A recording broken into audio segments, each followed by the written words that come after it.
a Wednesday. Thank you so much for joining us. Jake Laban, Fulton Caster with you as we will talk Chiefs Sunflower Showdown. How much would you give up for a upper tier head coach? We're going to find that out. A lot to get to on this Wednesday edition of Mic'd Up. Let us know your thoughts. Follow along. Hit us up on our Big O Tires text line, 785-272-9429. Check us out on YouTube. Go to Sports on 580 on YouTube. Very simple, very easy. Just type in Sports on 580. You'll see it. You'll see the image. Click on it. Subscribe. You can leave a comment section. Go to our website, 580www.com as well. Very simple, very easy. Let us know your thoughts on this edition of Mic'd Up. Sunflower Showdown, edition number 2. I need version 3. I need another edition. We need a tiebreaker in Kansas City. I need the trilogy. I need that this year because both teams won on their home court. We need the neutral. We need this to happen at some point in time at the Big 12 tournament, or let's go all 1988. Let's meet in the Elite Eight. All right, I'd be okay with that. That would be awesome. Or Jake. And I'm just spitballing here. Why not both? I don't want to be greedy. I'm willing to be gready. I just need. Give me round 4. Give me round 4. You can't say give me round 4 when there hasn't been a round 3. I know. No, I have never now wanted anything more to shake out properly than the seeding to align. More importantly, I really want the seeding to find a way to align to where KU and K-State can play for a Big 12 championship. Oh, that would be awesome. In Kansas City. That would be awesome. The house would be packed, and the energy would be infectious. Or it would not be packed because all the Iowa State fans who buy tickets wouldn't show up. That's fair. Iowa State fans do cause a problem. One with of the that. two. But can we kick Iowa State out of the conference? Why? I like Iowa. What's wrong with Iowa State? What's wrong with Iowa State, man? They're maroon and gold, man. There ain't nothing wrong with that. I like Iowa State. I love Farmageddon. It's hilarious. Farmageddon is enjoyable. It's good stuff. I like Iowa State. Yeah. But the game was, a typical KU K-State game at Allen Fieldhouse. It really, really was. KU got out to a big lead. K-State answered like they normally do to a point. Cut it late, and then in the second half, they went on another run to the Jayhawks, and then K-State didn't have an answer. Like, that is a very KU K-State game at Allen Fieldhouse is what occurred in that game. It really, really did. And K-State, their game plan was very, very simple. We're going to try to slow down Grady Dick and Jalen Wilson. That is our goal. And if somebody else beats us, then somebody else beats us. They did the job on Grady Dick. Jalen Wilson got his, albeit Jalen Wilson had to earn every one of those. Yeah, Jalen Wilson had to really, really fight to get all 20 of his points. If you want to take the argument that the Wildcats actually, I don't want to say succeeded, but they made it tough. He scored 20 points on 15 shots. That's not an efficient afternoon. Got to the free throw line, but that was their game plan. That was their game plan. If you told Jerome Tang, hey, at the beginning of this game, Jalen Wilson and Grady Dick are going to combine for 29, would you take that? Yeah, you do. You take it easily. No, you do. And when it comes to Jalen Wilson now, the goal, what should be considered a success, is not limiting him to barely any points. Like, Jalen Wilson is going to get his. Your goal is to make it as difficult as possible to get his, and which K-State did. K-State succeeded on that. They made it very difficult for Jalen Wilson to get his points. That part was correct, and then K-State they dared the other, and we talked about this yesterday. The winner of this game is going to be the one whose other guys stepped up. And in this game, it was KU's. Yeah, because Kevin McCullough and DeJuan Harris exploded. if you would have told me in any point in time this year that Harris and McCullough would combine for 34 points, I would say, well, the Jayhawks are going to win that game, and they're going to win that game rather easily. And the last 6 minutes really was not close. K-State cut it to what? They cut it to, I think, 9 late in the game. It was close to 9 or 10 late in the game. But it never really got there because Harrison McCullough, and Harris got of his last 8, I want to say his last 6 points came, in kind of garbage time minutes where the game really didn't matter. But when Harris hit the 2 threes that he hit, and McCullough hit 2 threes, I mean, if you get 4 of 9 from deep from Harrison McCullough a game, that's fantastic.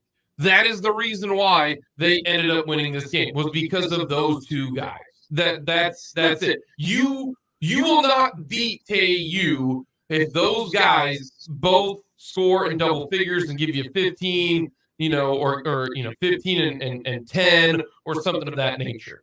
18 and 16, I think, is a little bit that's the outlier game, right? That's the outlier. But they combined for 3 in the game in Manhattan, so that kind of evens it out. You had 2 outlier performances in the games against K-State, in one in where they were complete no-shows, and then the game where they really, really stepped up. Somewhere in the middle is where the average is going to be.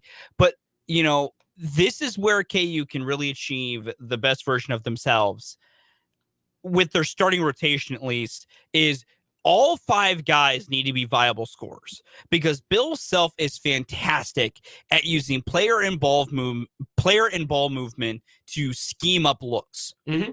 That's really hard to do when 2 guys on the team you can just ignore.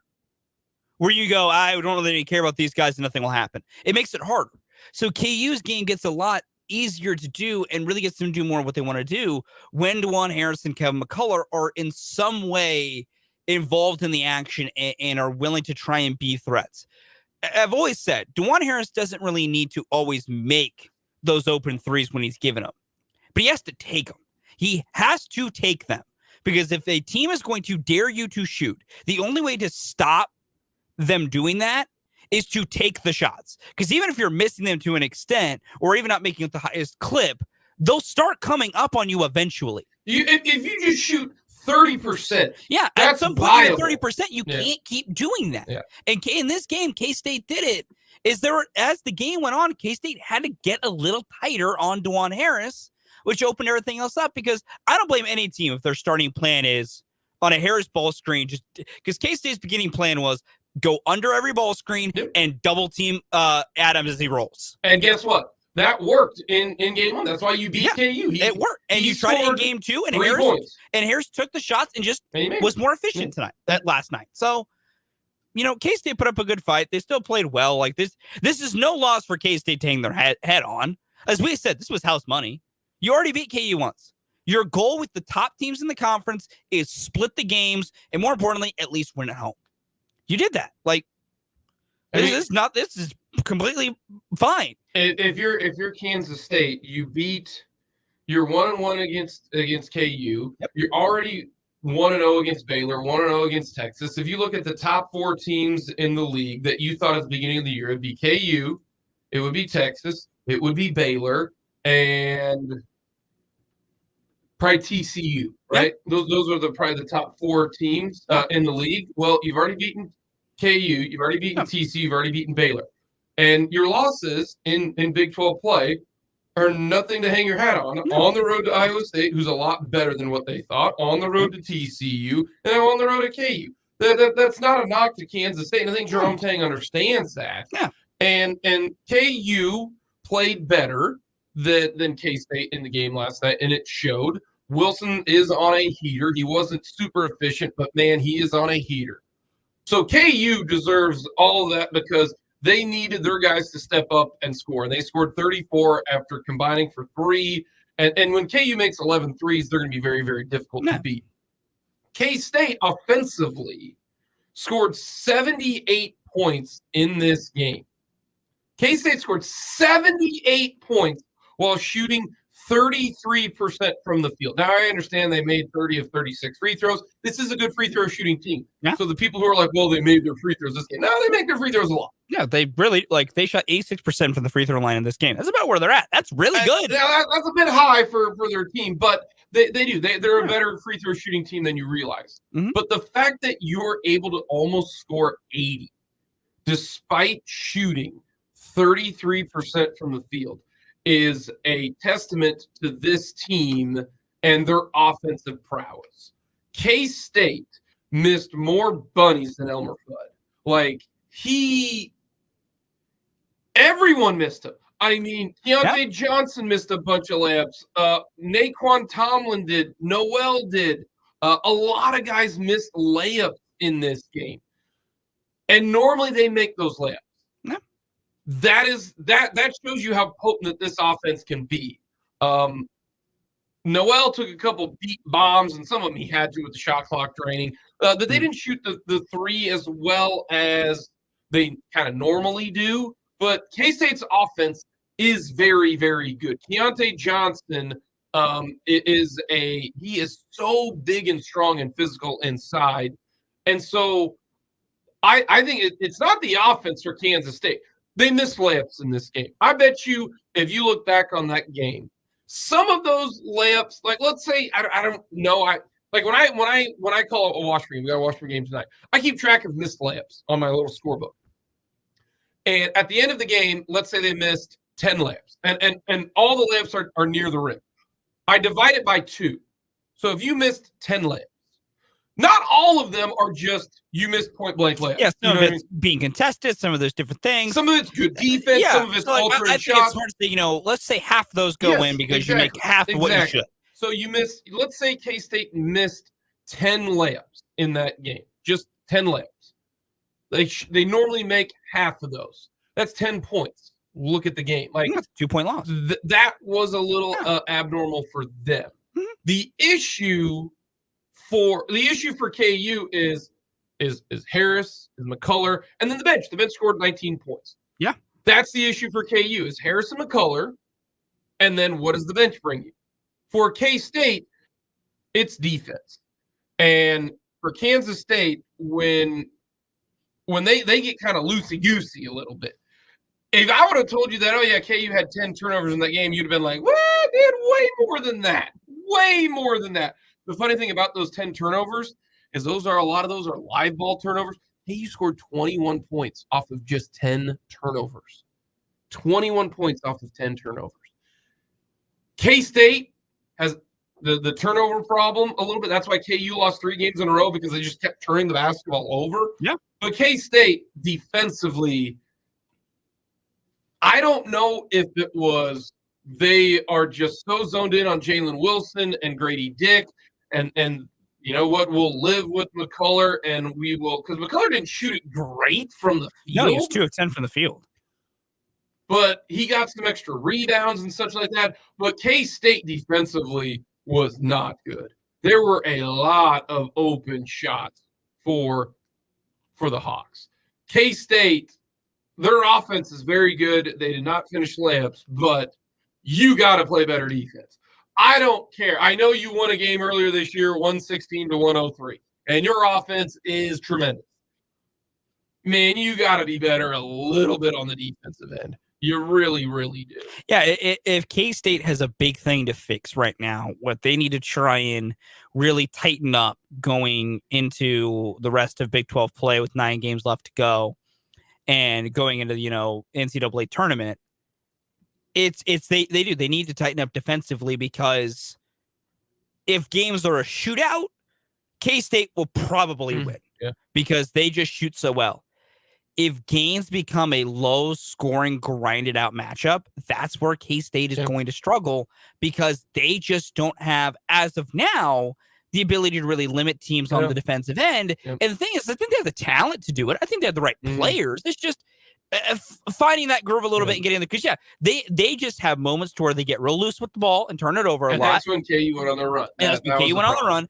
And then defensively, there are times it just looks like they kind of lose focus. And they'll figure it out. For the Big O Tires text line, let us know, 785-272-9429. as long as Higgins and crew isn't reffing. The refs also try to foul out every K-State player. Here's the thing about last night is that the refs, first of all, they got it right by not calling Keontae Johnson's second foul because it wasn't on him. They fixed the foul. Wow, that's a huge deal. So they fixed that. The overall fouls, I don't think were an issue. It was individually some of the fouls I thought were head scratching, and the block charge calls on a couple of those. The one that they called, DeJuan Harris drew the charge. That's laughable. Yeah, I agree. That was terrible. There were some of them where I'm just like the end of the first half. They call him a stooge for a push on Jalen Wilson at the end of the half. There was more contact inside every other play than that's the thing that bugs me about that one is that's what you called was there some contact? Yes. And the game was not determined by the fouls, and even Jerome Tang even mentioned that in his post-game press conference. He said in the post-game press conference, look, we shot more fouls than it wasn't them. He goes, I just didn't think that it was the same whistle. Yeah, and that's where I go with it on the front of the fouls. First, I'll say this. K-State shot 36 free throws, KU shot 35. K-State committed 24 personal fouls, KU shot 23. No one gets the right to complain about fouls in this game because they were identical. What I will say is this, and here's where the complaint can come, and I will agree with the complaint because it's my own complaint. It's the consistency. There were fouls being called that were at one point fouls, then they weren't fouls, and they weren't fouls, and they were fouls. That's always my thing. It is never for me about how much is being called because there is not a grand conspiracy for refs at any building to give one team more fouls than the other. I know fans don't want to hear that, but newsflash, there's no grand conspiracy of refs wanting to foul your team more than the other. Fouls balance themselves out. I will understand complaints about consistency because that is the problem in college basketball officiating, is there's no consistency on the foul calls. There were block charges are the easiest ones to point out, and there are numerous ones in that KU K-State game last night that were never consistent. And there were a few charge calls that K-State picked up on KU players that even I would agree. The DeJuan Harris play was the most laughable charge I've seen in my life. It was when I immediately said the reason college basketball officials love to call the charge is the hand signal.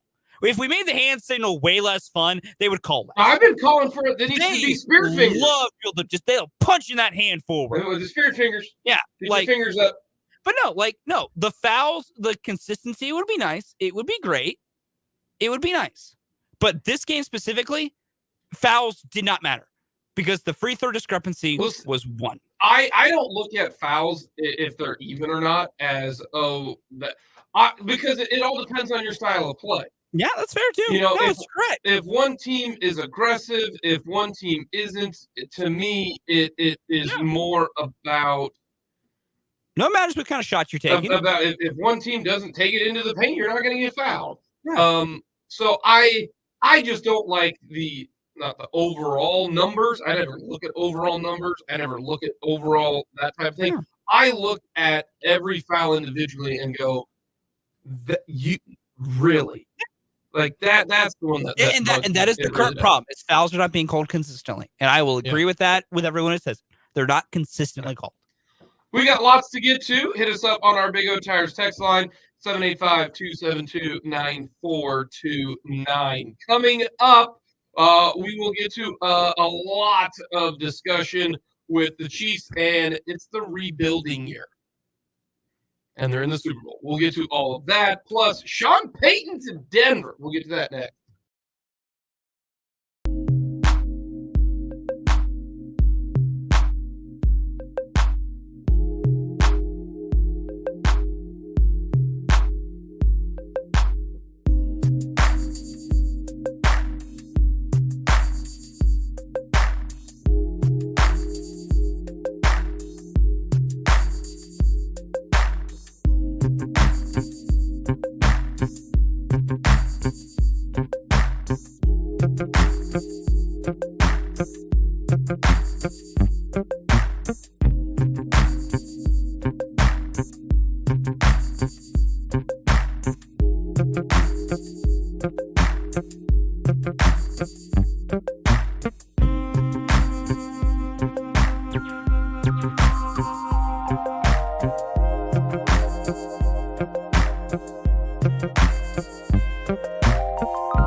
The Broncos are now, when it's all said and done, are trading 3 first-round picks, 3 second-round picks, plus additional assets to find their head coach and their quarterback.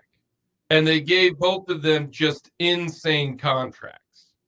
Don't know how much Sean Payton is making, but because you've got one of the principal owners of Walmart, he's worth $80 billion. He's going to pay Sean Payton whatever, because, boy, it sure sounds like they did not want Sean Payton. They wanted D'Amico Ryans, and they tried to get him not once, not twice, but thrice. Imagine being shunned for the Houston Texans. I just want to realize that D'Amico Ryans literally chose the Texans over the Broncos. 3 first-round picks and 2 second-round picks to try to get your franchise turned around. Good luck, guys. Wow, good luck. That's a lot. We might get into that a little bit later. But coming up next, Chiefs rebuilding year is a Super Bowl.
Mic'd up. Thank you so much for joining us. Jake Levon along with Fulton Caster on this Wednesday. We're going to talk with head coach Craig Sherg coming up an hour from right now, signing day. Of course, KUK State signing day basically is now in the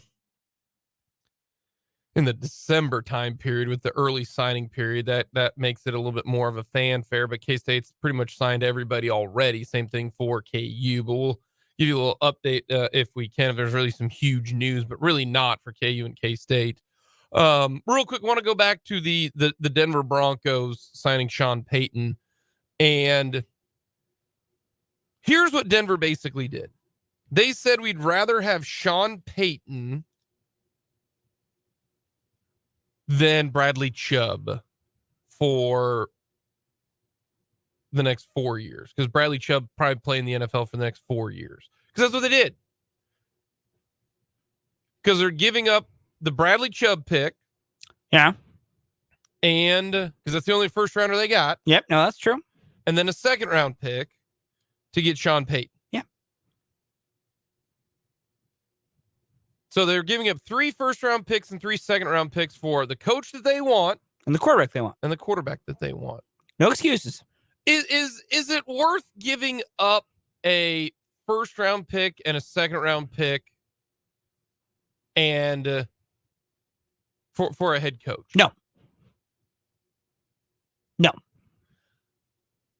You would, if you were someone else, you wouldn't give up a first round pick and a second round pick for Andy Reid? Nope.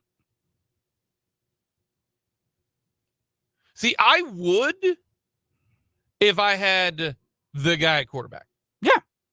Like it's no. Here, you said no. No, let me ask you.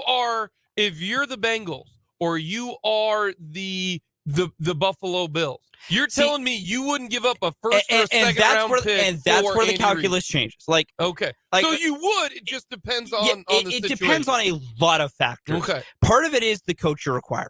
They got to be that damn good. Correct. The second part is you got to have most of your roster set. Okay, like you got to have the roster in place, and the coach needs to be that damn good, and then I'll consider trading for a head coach.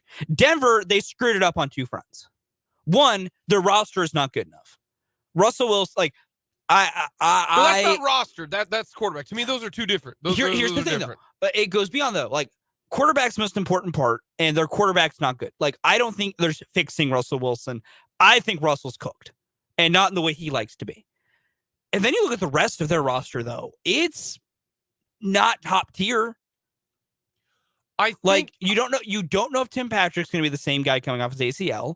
Cortland Sutton has been the same guy coming off his ACL. Jerry Jeudy is a gigantically grown man child. Your entire offensive line is hot garbage. No offense to Dalton Reisner, but and also he's probably not going to be on the team anymore. Like that offensive line's hot garbage. Running back is completely unimportant anymore. Your defense has some nice young players on it, but not a bunch. And then your best players on that defense are all getting older.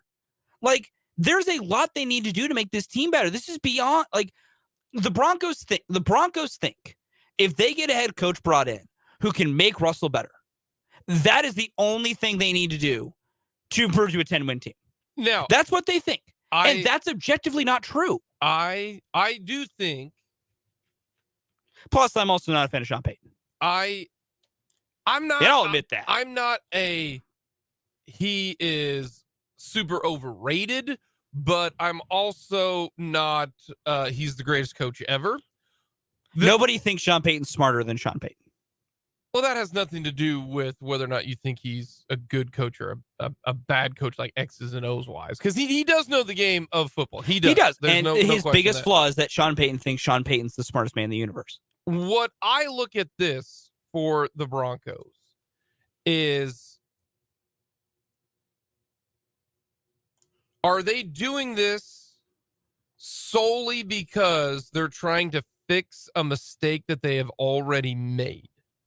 And that mistake was giving up the farm for Russell Wilson and giving him the contract extension. There's 2 things. One, are they just trying to get Sean Payton in so that they can make the mistake of giving him a contract extension and trading for him so that makes it better. If so, you can argue that that is flawed logic because you made one mistake and now you might be compounding it by making a second mistake. Yeah, you're digging the hole deeper. You could be. But, and this is it. To me, it has nothing to do with the rest of the roster. It has nothing to do with that. It is simply they are willing to give up a first-round pick and a second-round pick to try to fix the quarterback spot. Because if you fix the quarterback spot, you then have a puncher's chance. And I think this is where having the Walmart money benefits the Broncos so much. Because there are reports that Sean Payton wanted like $15 million a year. I mean, I think there's a reason why they wanted D'Amico Ryans because they could have gotten him a lot cheaper. But, and they wouldn't have to give up. Yeah, you don't have to give up anything. That's why they wanted D'Amico Ryans. Yeah. If you're able to do that, if you are able to turn this around, then this is it's worth it. It is worth it if he's able to fix Russell Wilson. Because the salary to Sean Payton does not factor into the salary cap. That doesn't matter. That does not matter. That's just whatever that's cash on hand. That's why it's a huge, huge boost to have that much money, because otherwise the Raiders would have fired, to me, Josh McDaniels. No, they would have. So I look at it that way. If it fixes Russell Wilson, you're willing to risk a first and a second round pick, because as we well know, a second round pick can be terrible. He can also be Creed Humphrey. We don't know that yet. Yeah, your second round pick could be Braylon Speaks or it could be Chris Jones. So that's why I look at this as it is all about fixing Russell Wilson. And if you think Russell Wilson is cooked and that no coach can save him, then this is a terrible decision. If you think there is a sliver of hope that Russell Wilson can be fixed, then I can see why it is worth a first round pick and a third round pick. Here is why I would not have done it. Okay. I would not have given up a first round pick and a third round pick on the chance that this guy can fix Russell Wilson. And here's the only specific reason why I would not have done this is you are in the league, in the division with Patrick Mahomes. He has owned the division. In order to get over the top, you need to win the division. They have not done that. Secondly, you are in a division, if there is semi-competent coaching for the Chargers, they are going to be better than you. So you are, to me, right now, the third best team in the division. Even if you fix Russell Wilson. If you fix Russell Wilson and he's a really good quarterback, I'm still picking the Chiefs ahead of you. I'm still picking the Broncos ahead of you. Yeah, because their rosters are better.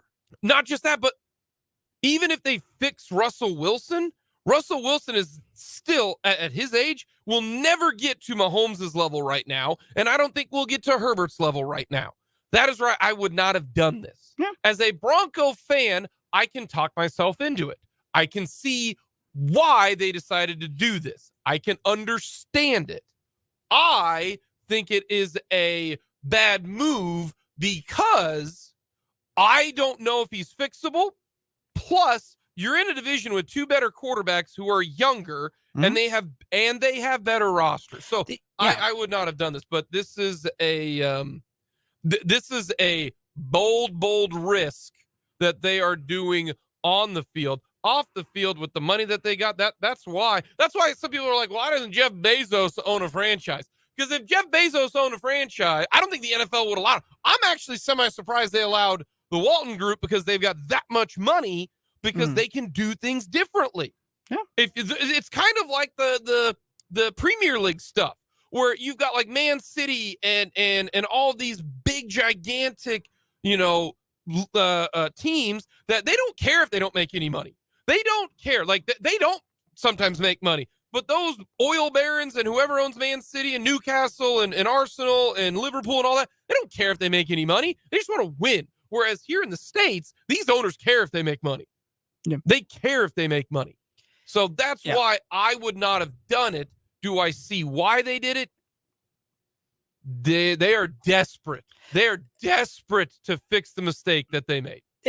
They're trying to fix two mistakes. Well, it's a three-part reasoning why they did it. Two parts of it, they're trying to fix mistakes. They're trying to fix the Russell Wilson problem because they know that they're stuck with him. Yeah. Like, they can't get rid of him. They are stuck with him for years. 3 years. So they're trying to fix that. And they're trying to fix their head coach screw up because they screwed up in hiring Nathaniel Hackett. Like, that counts as a mistake. That is a mistake they made. But you could find another. You could go get a different head coach if with I don't think they're attempting to fix two birds with one stone. Correct. With Sean Payton. Yeah, they're trying to fix those. Yeah. But the third problem is the thing that I've moved to believing thanks to our good friend Dan Friday Sports Talk. Denver has a savior complex. That's why they did this. The entire Denver Broncos organization has a savior complex. They believe they are one grand sweeping move away from immediately being Super Bowl contenders every time. They think they make one move. That's all they need to do. They'll win a Super Bowl. That's what Russell Wilson was. It was just, guys, we just need to bring in Russell Wilson and we're going back to the Super Bowl. Totally fine. It didn't happen. Now that's their belief. Like, guys, we just need Sean Payton, and all of a sudden, we're going to go dethrone the Chiefs for the AFC West, and we're going to win a Super Bowl. That's what they believe. And you know why they believe that? Because that's just what no, because it worked one time. I mean, it worked one time. Well, it worked for them, and they went to 2 Super Bowls. But that's why they believe it. And the problem is, though, until Denver realizes they need to do so much more than just seek out the Deus Ex Machina, they will forever be in this state of underachievement. Yeah. And they never will. And I'm fine with it. I want to get to the Kansas City Chiefs here because and this is something that I actually believe. I don't think this is a hot take. I think this was the year that the Kansas City Chiefs were willing not to go all the way. This was their year that, hey, you know what? We'll be okay if we don't do it because this is the year that we want to try to get guys experience. This is the reset. You traded the best wide receiver in Chiefs history in Tyreek Hill. Mm-hmm. You are drafting a ton of guys. And you're playing a ton of young bucks. Ton of rookies. If you look at last year and this year, this was set up for next year. Like, people talk about the Bengals last year. The Bengals last year are essentially the Chiefs this year. Is the Chiefs decided to trade their best player in Tyreek Hill, signed a couple wide receivers who, were middle of the pack. Yeah, nothing top tier, but one guy was someone who was on a 1-year deal to reset his value. I mean, here another guy was just looking for a different home. Here are the free agent signings that the Chiefs made this offseason. Juju, MBS, Justin Watson, Justin Reid, Carlos Dunlap. Those were the guys that they were trying to fill in. And then you played essentially 6 rookies who started in McDuffie, Karlaftis, Watson, Cook, Pacheco. You had Sky Moore injected in there. Couple that with the rookies from last year and Nick Bolton that you were, hoping to take a step up. This was the year that they were going to reset things and get everybody experience.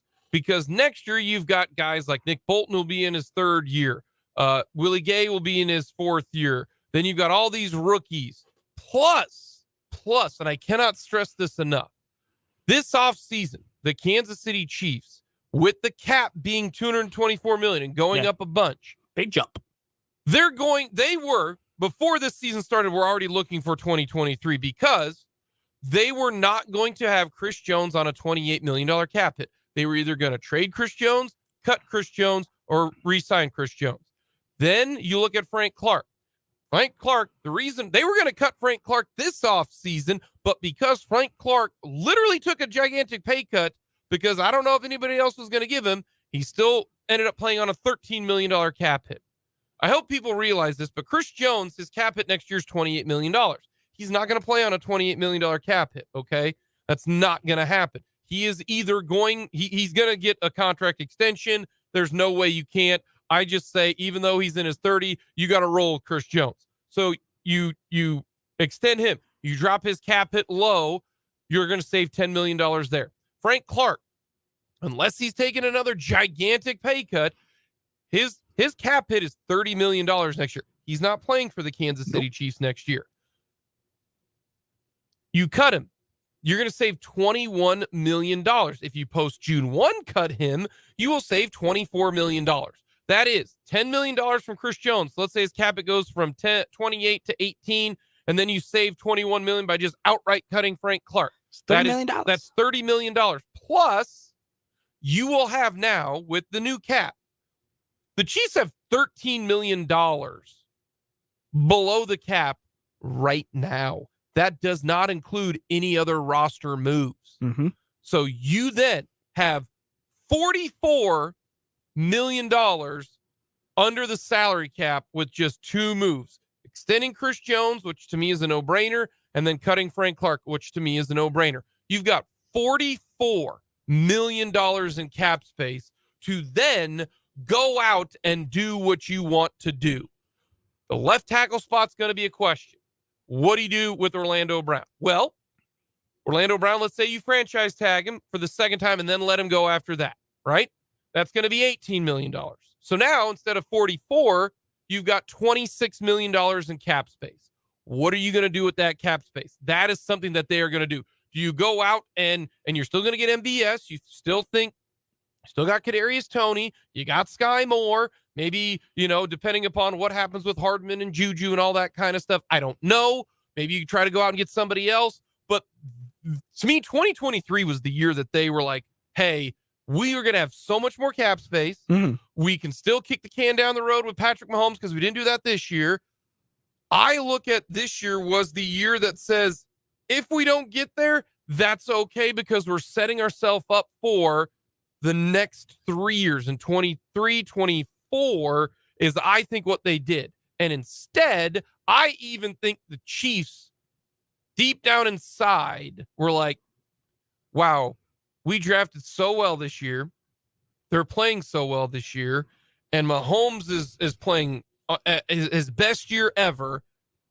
The Kansas City Chiefs made it to the Super. This year is a success. Anybody, if they lose to the Eagles and they don't win the Super Bowl, to me, it is still a success. Yeah. You went to the Super Bowl the year that you dialed back. Remember, everyone in the AFC West and everyone, the Bills signed Von Miller. The $1 billion was signed by the Chargers and the Broncos and the Bengals. They brought in La'el Collins. This was the year that everybody had the chance. They spent all the money and the Chiefs dialed it back and they still got to the Super Bowl. The expectations for me were, if you got to the Super Bowl, it was a winning season, because at the beginning of this year, look at the beginning of this year, the Chiefs, when they traded Tyreek Hill, they were plus 900 to win the Super Bowl. Yeah, they were. Plus 900. Yeah, they were. When they traded Tyreek Hill, you could have gotten them plus value as the divisional winner. I'm mad that I didn't get that. Plus 165 before Tyreek Hill's trade, minus 175 to win the AFC, plus 500. Like, this was the year. This is coming from Fox Sports. The Chiefs are in the toughest division in football, lost their game-breaking offensive weapon. Tight end Travis Kelce turns 33. There's not a lot of room for error. Patrick Mahomes will need to be great. And he was. Spoiler alert. And he was. He's an MVP. That's why this year, everybody, the Bills, the Bengals, the Chargers, the everybody out there, this was your year, because next year they're going to have $40-some million in cap space, and it could be as much as $55 to $60 million, depending on what Patrick Mahomes does. They can go out and maybe get some guys. They're drafting better than anybody else. Like, this was your year. And guess what? The Kansas City Chiefs are going to the Super Bowl in their reload year. That's incredible. It really, really is. Coming up in the 1 o'clock hour, we got a lot more to get to. Everyone loves the list, and we will discuss a little Chiefs-Eagles.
Mic'd Up. Thank you so much for joining us on this Wednesday afternoon. Jake Fulton, Fulton Caster with you. We are going to get to a little bit of Eagles Chiefs preview on this Wednesday. We'll talk a lot more Eagles and Chiefs during a Super Bowl week. Also got Everyone Loves the List coming up today. I don't know if you know this, Fulton, on February the 1st, it is national. Actually, it's not national. I apologize. Bigger than that. It's international. It's Global School Play Day. So international. Global School Play Day. So what we are going to do is we're going to go back to the Wayback Machine. Top recess activities. I'm here for this. There were many a fun thing I enjoyed doing on the old playground. So recess activities. I'm interested to see how many of these similar we have, because we obviously grew up in very different recess time periods. Yes. Some of things were just different. I'm curious. Yeah. Recess activities. That's what we got. As always, hit us up on our Big O Tires text line, 785-272-9429. Very simple, very easy. Give us a shout here on Mic'd Up. We'll talk more about KU K-State with Kellis Robinett coming up in the 2 o'clock hour. It is National Signing Day. We might get to a little bit of that. We're going to talk with head coach Craig Schurig as well. We'll get to the Chiefs rebuilding. Not done talking about that. The Chiefs are going to the Super Bowl in the year in which they traded their best offensive player, according to some. The real diehards knew it was Travis Kelce. But speaking of Travis Kelce, he was at Allen Fieldhouse last night. Yeah, and apparently that's caused some problems. Why? So I don't know, and you've brought it up. I'm going to give a couple of thoughts here. There is, and I will not say, I will call it a minority because I haven't seen much. So K-State fans, I would call it a minority. I've seen a minority of K-State fans butthurt for whatever reason of Travis Kelce being at the KU game. And I don't know if it's because after the game he went to, a local college bar in Lawrence and enjoyed himself. I don't know if it's just because, he was there and seemed to be enjoying when KU was playing well. I don't get it. I don't know what it is. There is a minority of K-State fans taking shots at Travis Kelce after he attended a game at Allen Fieldhouse. I don't get it. I have not sought out too many of these tweets. I've just seen different comments and takes. They're stupid. What Travis Kelce did was, Travis Kelce likes sports. There was a really good game happening like 45 minutes from where he probably lives. I'm Travis Kelce. I have a lot of money in cash. Ignore the time. 45 minutes go from... I don't know where he lives. He lives in the Kansas side. Oh, yeah, so it's less than 45. Either way. Keep going. Ignore the time. I'm bad at time. Continue your book report. Yes. All he wanted to do was just go hang out at a basketball game, see a good sport, and then Travis Kelce, being the party animal he is, went to have a couple of drinks with some college kids after it was done and get some pizza at the wheel. It's all he wanted to do. This has upset K-State fans, and I don't know why. Literally a K-State fan tweeting, wow, Travis Kelce and 95% of KU fans have something in common. They didn't go to KU. Travis Kelce was not there because he liked KU. He was wearing zero KU gear even. He was there because he likes sports and just wanted something to do. Yeah. He has no kids. Yeah. Like the difference between Travis Kelce and Patrick Mahomes. Pat has 2 kids at home. He can't do this crap. He got a newborn. Kelce. Pat's busy. I don't know. I think he's still seeing somebody. I don't know. If he's seeing whatever. I don't know. But yeah. So I don't care the personal lives of the athletes I enjoy. Do what you want to do, man. Yeah, no, there was a vocal minority of K-State fans today. Like, there was a K-State fan who replied to some tweet of being like, how would Cincinnati fans feel about Travis Kelce doing this? I'm like, they don't care. From the Big O Tires text line, Kelce didn't go to any of the 2 schools. That's why. Who cares? He went to enjoy a sporting event. Yeah, that means, can I not go to a KU or K-State game? Jake, no, Jake, you're not allowed to go to any sporting event that's not Washburn. You can't do it. I'm sorry. It is not allowed. You can't go to KU K-State games. Not allowed. I don't understand that. I'm apparently not allowed to go to any game that doesn't involve KU. I can't go home and go to a Wichita State game, apparently. Apparently, that's the stupid rule people want to go with. He was the guy who went to go enjoy a game. And yes, KU's going to recognize him while he's at the game because they do that for every big athlete ever that goes there. Patrick Mahomes has gone to numerous KU games when they play Texas Tech and even when they don't play Texas Tech. Yeah. They acknowledge him every time. He gets an ovation every time. Correct. Like, why anyone cares about this is baffling. And I wasn't going to really care about this, but the amount of K-State fans that have just complained about it is just infuriatingly stupid. I bet you I'm gonna guess that Patrick Mahomes will attend the game at Allen Fieldhouse on February 28th. He probably will. He has gone to nearly every single KU Texas Tech game. Hard, man. He loves Texas Tech. Yeah, I like that. Yeah, it's really awesome. It truly is. Like, I'm a fan. Pat loves his alma mater. Like but yeah, no, Travis going to the KU K-State game last night apparently just put people up in arms, which is stupid. A man just wanted to go enjoy a sporting event. Yeah, I'm all right. Who cares that he didn't go to either of those 2 schools? I don't. Like, he went to a game. He enjoyed the game. He housed some chicken tenders while he was there. Then he went to the wheel afterwards. Probably enjoyed a slice of pizza and a couple of adult beverages. Like, and then he went home. Like, why do any of you care? It is baffling. It has baffled me all morning. Oh, it doesn't baffle me. It baffled you? It baffles me because maybe I just expect too much. Maybe I just expect fans to not be that stupid. This rivalry is so stupid sometimes. But it's not a rivalry because KU started chanting Little Brother last That night. was also stupid. KU fans, if you were there and chanting Little Brother, be embarrassed. No, That's stupid. No, I don't mind Little Brother. Here's the thing. If you chant Little Brother, then you have to acknowledge it is a rivalry. You can't chant Little Brother and then claim it's not a rivalry. No, I agree. No, I agree. If you're a part of that, you have to admit that it's a rivalry. Because what do you mean? It is. If you don't think it's a rivalry, which there are several people who don't, which that's stupid. If you do, then that game is just a whatever game, and then everybody there chanting Little Brother. That's not how it works. KU has two big rivals. They have K-State and they have Missouri. Those are the rivals. Yeah. One of those I hate infinitely more than the other. Yeah.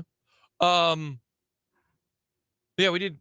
I don't know what brought that. What brought Travis Kelce? Because we're about to talk about probably the Eagle Bowl, that the Kelce Bowl that's about to happen, and that brought up Trav, and you brought up he went to the game, and I went down the tangent.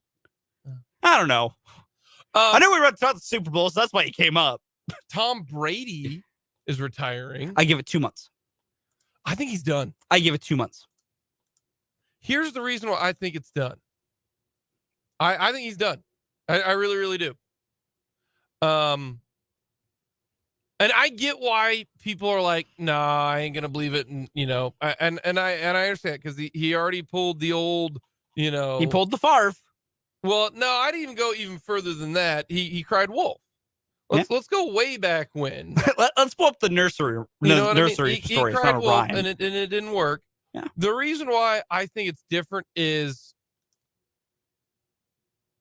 the way he looked in his video. How the video went down, and then when he walked off the field at Tampa, his parents were there and everything like that. It just looked like he knew that it was over. Like the body language says a lot. It does. Now, am I ready to say full of 100%? No.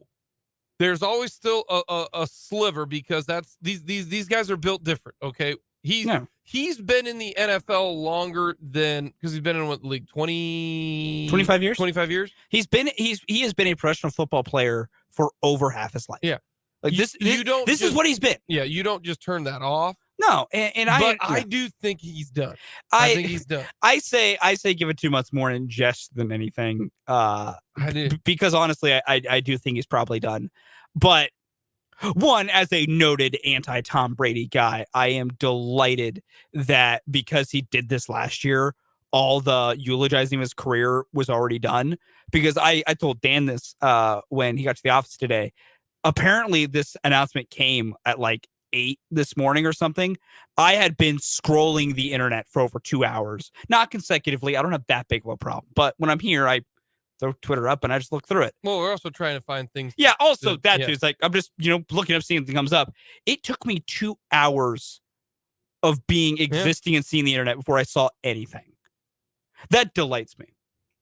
He wanted his big send off. He got it last year, and then he said lost that it. in his. Did you even? No, I'm not going to watch that. Well, even in his speech, he goes, "You only get one big essay and send off," and I used mine. Burned yours, and I used mine last year. So there is some what do you want to call it? Accountability is not the right word there, but it's kind of the right word. I don't know. It's more so that he's reading the room. Acknowledgement. He understands that. Yeah, I did that last year. So that's why I think this was. And plus, nobody saw this coming. Because Tom Brady wanted to put out that video and everything last year. Yeah, last year he got mad because Shefty broke it too early. And this year it's him on a beach by himself with condos in the back, and like someone could have just walked up to him and be like, "Oh my gosh, you're Tom Brady." Yeah. That's why I think this is a little different. It might be. And I mean, different.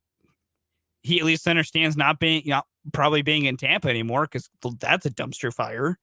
But I cannot blame a guy that after his first losing season ever at the age of 45 and being like, all right, I'm done with this crap, man. Mm-hmm. I'm done.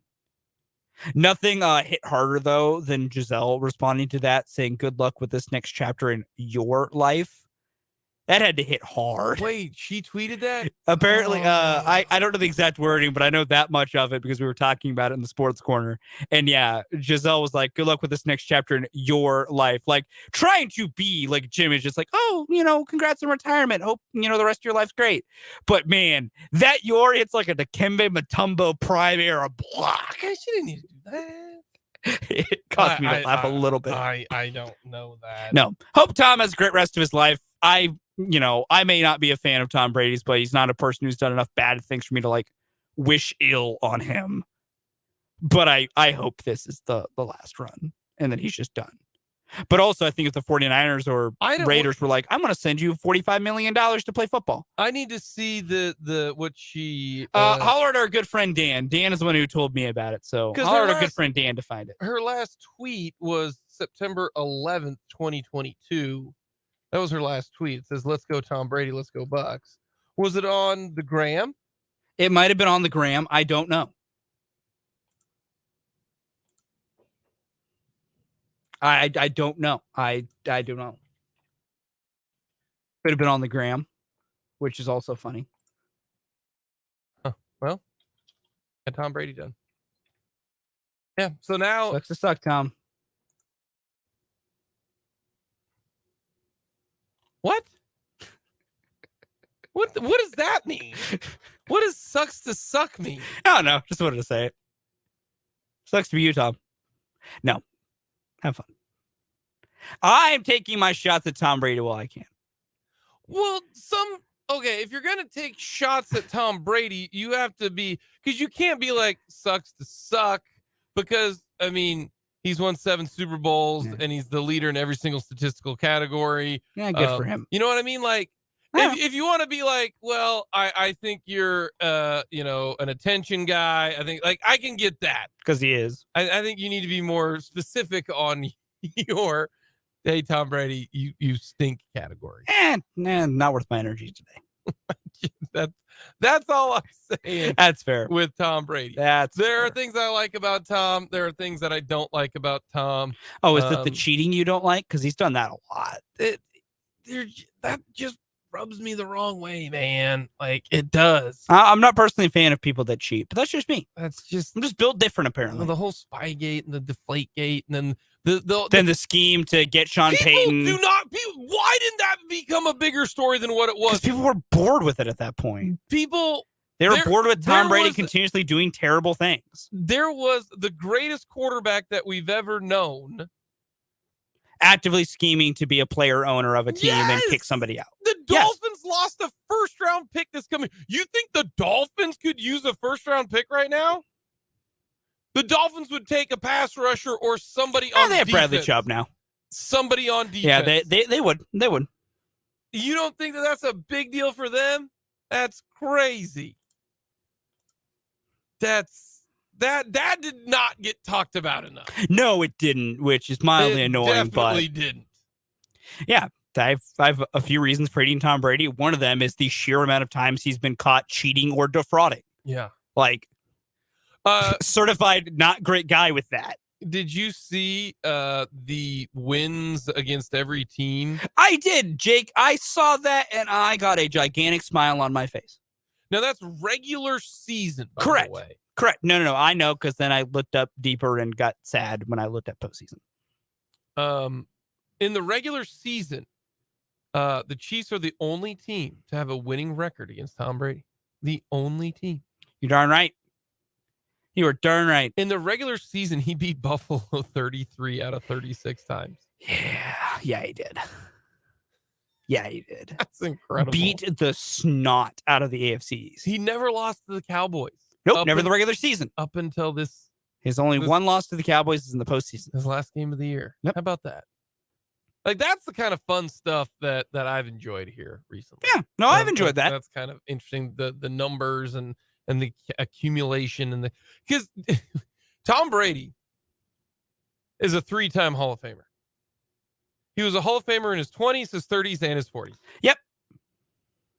I'll give him that. I'll give him to it. Incredible. I may not like Tom Brady, the person. I have to do nothing but respect Tom Brady, the football player. Because, that first ballot. Easily. 2, 3, and 2. That's his 7. That's incredible. 2 in his 20s, 3 in his 30s, 2 in his 40s. 2 in his 40s. That's what he's done as an NFL quarterback. He'd be a Hall of Famer in 3 different decades. Has more Super Bowls than any other franchise. That's amazing. Coming up next, we're gonna go back to our youth. Your favorite recess activities.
It is global, not just national. It is Global School Play Day. So we're going to go recess activities.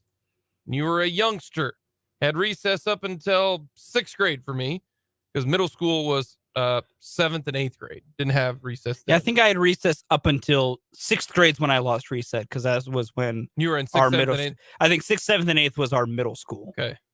So yeah, okay. I think that's when I lost recess. So yours was 5th up until grade. 5th, up until 5th grade. All right.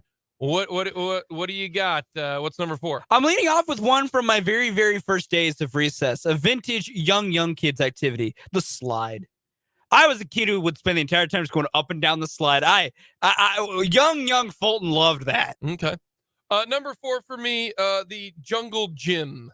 The jungle gym is fun. Just the overall jungle gym.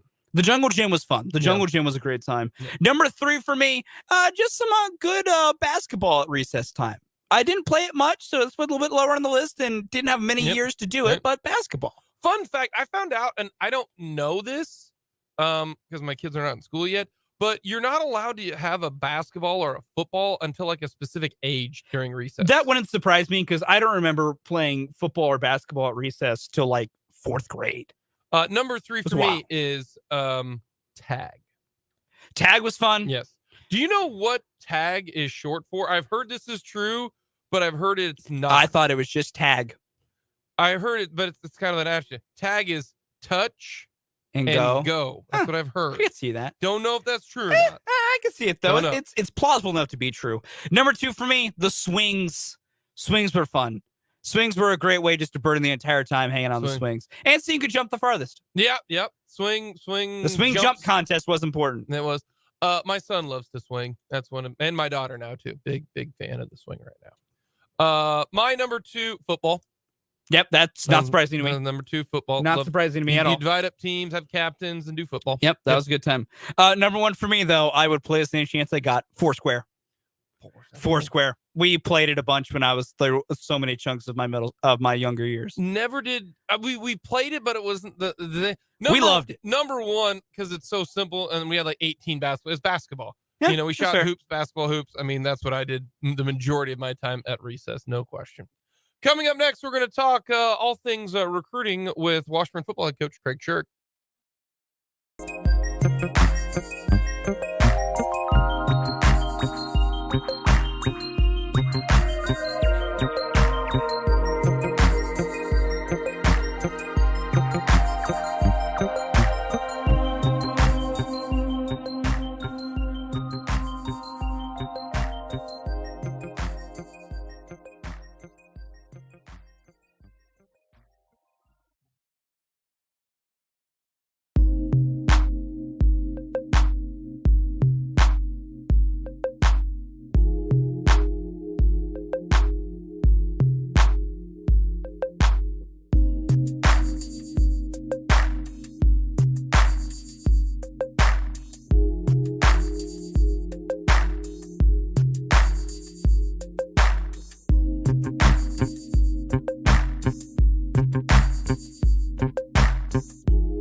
Sunflower Showdown version number 2, and I went to the Kansas Jayhawks, winning 90-78. We're going to talk with Kellis Robinett of the Wichita Eagle and the Kansas City Star, recapping the game at Allen Fieldhouse, which involved plenty of fouls, but also a lot of threes by KU, 11 of them. Fun fact, they went 6 of 29 in Manhattan and lost, and then made 11 in the game against the Cats yesterday. I don't know if you know, Fulton, but making 5 and 6 more threes a game, it's close to 20 points. Kind of a big deal. Very important. Very important. Big deal. So yeah. The 3 ball did go down for the Jayhawks in the game last night. We'll get to that coming up as well. And we'll talk more rebuilding. The Kansas City Chiefs, their rebuilding year is now the Super Bowl, which is absolutely incredible. It is the first Wednesday. Happy start of February to everybody. And the first Wednesday of February, just so happens to be today, is National Signing Day. It doesn't have the same sexiness now, at least at the Division I level, because of the early signing period. That has now become the big day because most people who want to sign early, get it done with, it's over, whatever, don't have to worry about it. So it's not as big of a deal. There's really, I don't think any, ESPN or anybody that doesn't have the whole day of, this person's going here, this person's going here. There's only been like one big flip, and it was a quarterback who's now playing at Arizona State, I believe. That's about it. So it's really not a huge day at the Division I level. K-State and KU have both announced a couple of people who have signed today, but nobody just, that's a juggernaut. Like, oh my God, like Avery Johnson signing. That's already done. We've already known that at Division I level. The Division II level, it's different. This is their signing day. They wait to see who signed early, and now maybe they can get somebody else. And we're going to talk all things Washburn recruiting with the head coach of the Washburn Ichabods, head coach Craig Shirk, joining us here on Mic'd Up. Coach, how stressful of a day is this for you? This is the day that a lot of the future rides on. So how stressful of a day is this? Yeah, it is stressful till you get the paperwork in, because you just never know what can happen. But typically at our level, it goes, fairly smooth.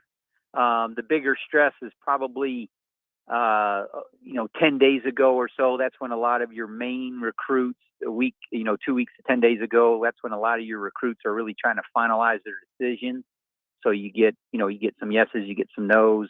But then you just hope to hold on to them, and you don't get many surprises.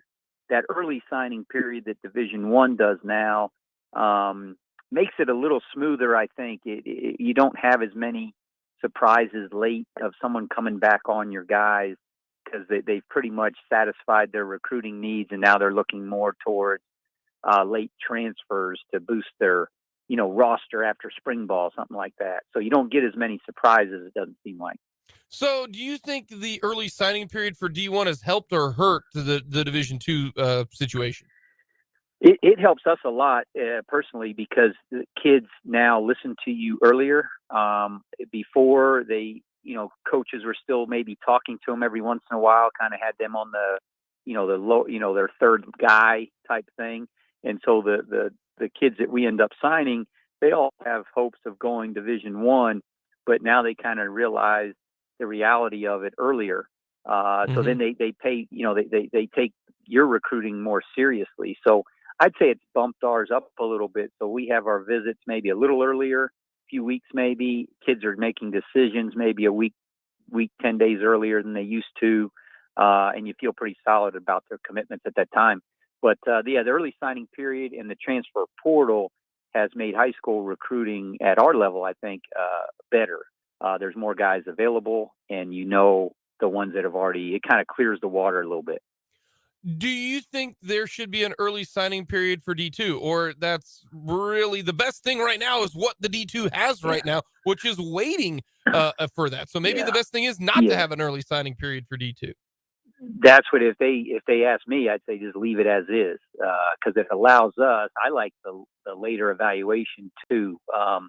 If we go to an early signing period, we're evaluating a lot of junior film, summer work, stuff like that, and we really utilize senior video and then how they've kind of progressed as our main evaluation tool. So I like it the way it is. I hope we don't get an early signing period, because then I think there's more risk and more you're forecasting how a kid's going to be, and you can get fooled more. I think I like it. I like it separated too, where the Division I's have theirs, and like you said, the majority of it's done like that now. And so this signing day is just a couple kids at the Division I school, and then it's really a Division II signing day. We're talking with head coach Craig Shirk of the Washburn Ichabods, and the Ichabods having their signing class. And this is a big one. I know last year was a big one as well, and so is this one, because you had to prepare for this year's senior class. This was a monster senior class because of COVID. You had 22 seniors, and a couple of these seniors are some of the best that's ever played at Washburn. When you look at, JJ Letcher, not going to be back. I know you've tried to probably find another year of eligibility for him. I certainly would have tried if I were you. But, you've got some of those guys who have been so good for you for so long, the Grant Bruners, the JJ Letchers, and even some of the great players who didn't get, the big honors, if you will. And so you got a rather large recruiting class because you had a lot of scholarship money in those 22 seniors. And so if you got so much scholarship money in those 22 seniors, and it's not like Division I where it's all or nothing, you can do a little here, a little there, a little here. So this is a big recruiting class that you guys got right now. I mean, it's close to 30. Yeah, it is big. It's bigger than usual, and that is the reason. The number of seniors we had last year, they vacate those scholarships. You can pass those on to the next group. And like you said, we do a lot of, just about all of it's partial style scholarships. Some of these kids, do very well academically, and Washburn does a nice job with their academic scholarships. So you kind of combine funding that way. But yeah, you try to spread it out as best you can. And so yeah, this is a really good class. And the size of it is it's quite a bit bigger than typical, probably 10 kids more than we usually have. When it comes to every single recruiting period, you guys have an emphasis, whether that be, we need O-line help, we need D-line help. Right. And it looks like this was a lot of the skill positions, and there's Yeah. not a lot of big dudes Right. when it comes to this signing period. I know sometimes that's just the way it falls, but when it comes to this group, it seems like a lot of wide receivers, a couple quarterbacks, edge rushers. When it comes to that, what was the emphasis on this year's class? Yeah, you're absolutely right. I'd say we break our kids down into a power group and a speed group, and it was more the speed group, and throwing quarterbacks in with that. But yeah, we needed the skill set. So the quarterback, receiver, D back. We list a lot of times DNs are listed as a speed group type position. So yeah, that's where it was heavy. And it seemed to have over the last 2 years, we've graduated a lot of those positions, particularly in the secondary and receivers. So we tried to reload. You come from strength when you recruit that way too, because kids are looking at depth and playing time. And you could honestly say to them, hey, you got a legitimate chance to play as a freshman. Also, Division II passed a rule where they can play in 3 games and maintain redshirt if you deem to do that. Really? When did that come about? Yeah, it passed this January. So we had kept our recruits in the loop on that. And when it did pass, we were like, hey, just like we talked on our visit, that did pass. And this gives you an opportunity to show out. And then if they're doing well, we continue to play them. Even if they're doing well and our depth is such, we can then have a discussion. Hey, do you want to save a year or you want to continue on? So it's a big thing. I don't know what took us so long to do it. Sometimes Division II is slow and an acting thing, but it's a win-win for everybody. It's a win for the student athlete because they get motivated, they can see their level of play, and it helps them to develop. And then it's just a matter of making a decision if you want them to play, more than 3 games or not, so they can still, keep a redshirt year if you determine that they should, save that year. So great job. I'm glad it passed. And it'll be a benefit for all involved. Boy, I did not know that passed. I'm glad you said just this January, so it feels like I'm not completely out of the loop. But oh my gosh, that is such a big deal. Just even when it comes to practice now, like practice players. I know you mentioned perfect example, Phoenix Smith. Didn't really see a lot of playing time earlier this year, but he kept doing well. The kid from Wichita ended up being a sack machine at the end of the year. I mean, that's a perfect example of it. Wow, this guy's really doing well on the work team. And he's playing well. Let's put him out there. Oh, well, he's not quite ready for the big time yet. We can keep that redshirt year. Wow, that is a huge deal for those 3 games. I mean, that's a third of the season almost. Yeah, and it is, and so kids aren't practicing. You don't have to determine, hey, you're going to redshirt, and the kid never gets a chance to see the game. They're going to be highly motivated to practice harder, all those things. So it's a really good rule change. It follows the Division I. I think they get 4 games. It also can help you at the end of the year. So at the end of the year, you have more injuries, you have more guys out, and maybe your depth is not where it needs to be at certain positions. So a guy that maybe only played 1 game, you can now filter him in the depth chart, and we only play him 2 more games. So say it's their last 2 games, he'll get his 3 games in, redshirt, and help your depth, and maybe help you win those last 2 games. So it's just a really good rule. And as long as you're organized with it and have a plan, which everyone will, it'll benefit everybody. We're talking with head coach Craig Schurig on this signing day here on the first Wednesday of February, head coach of the Washburn Ichabods. And you mentioned, a lot of speed guys. I didn't think the state of Georgia would know what an Ichabod is, but I'm starting to believe that the state of Georgia now will know what an Ichabod is. You had 4 Georgia signings last year, 7 the state of Georgia players coming to play for you. Is there something about Georgia? I know Malin Luke, your assistant coach, has a lot of connections there in Georgia, and this is what I've heard. I've heard that there's so much talent in the Georgia area at high school that sometimes a backup to a stud who's going to Georgia or Tech or wherever doesn't get the reps, and he's a really good player. It's can you find those guys? And you signed 7 of them out of Georgia. Yeah, and it's really Malin Luke and his connection. So he recruited there for a long time at various schools he's been at. So he has a really good relationship with the coaches, and he can kind of trust their evaluation. So you have to have a trust for the coaches there. Otherwise, you can get fooled pretty quick with, highlight videos and certain things. And then we have a start. So we have a few kids already on our team from Georgia. So now there's a little bit of a connection there.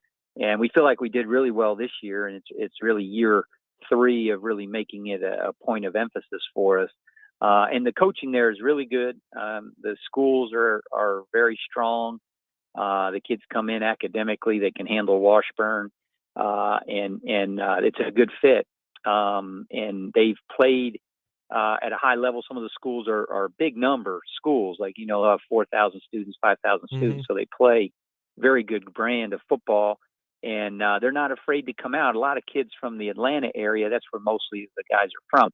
They're not from there necessarily. The parents didn't grow up there and all that. So they're used to being around the country a little bit. Parents maybe, were in Chicago or even in the Midwest at some point, closer to Kansas City. And so the urge of, hey, we can't cross the Georgia line isn't really there. I mean, they're open.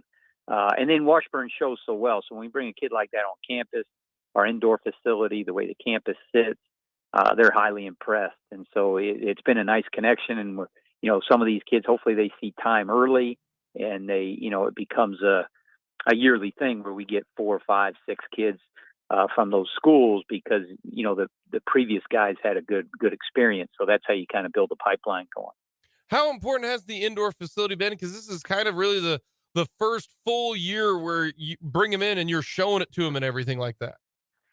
Yeah, it's huge. I mean, it's an eye opener. It just shouts, hey, this school is dedicated to their athletes. It's as nice a facility as you can see on any campus, Division I, Division II, whatever.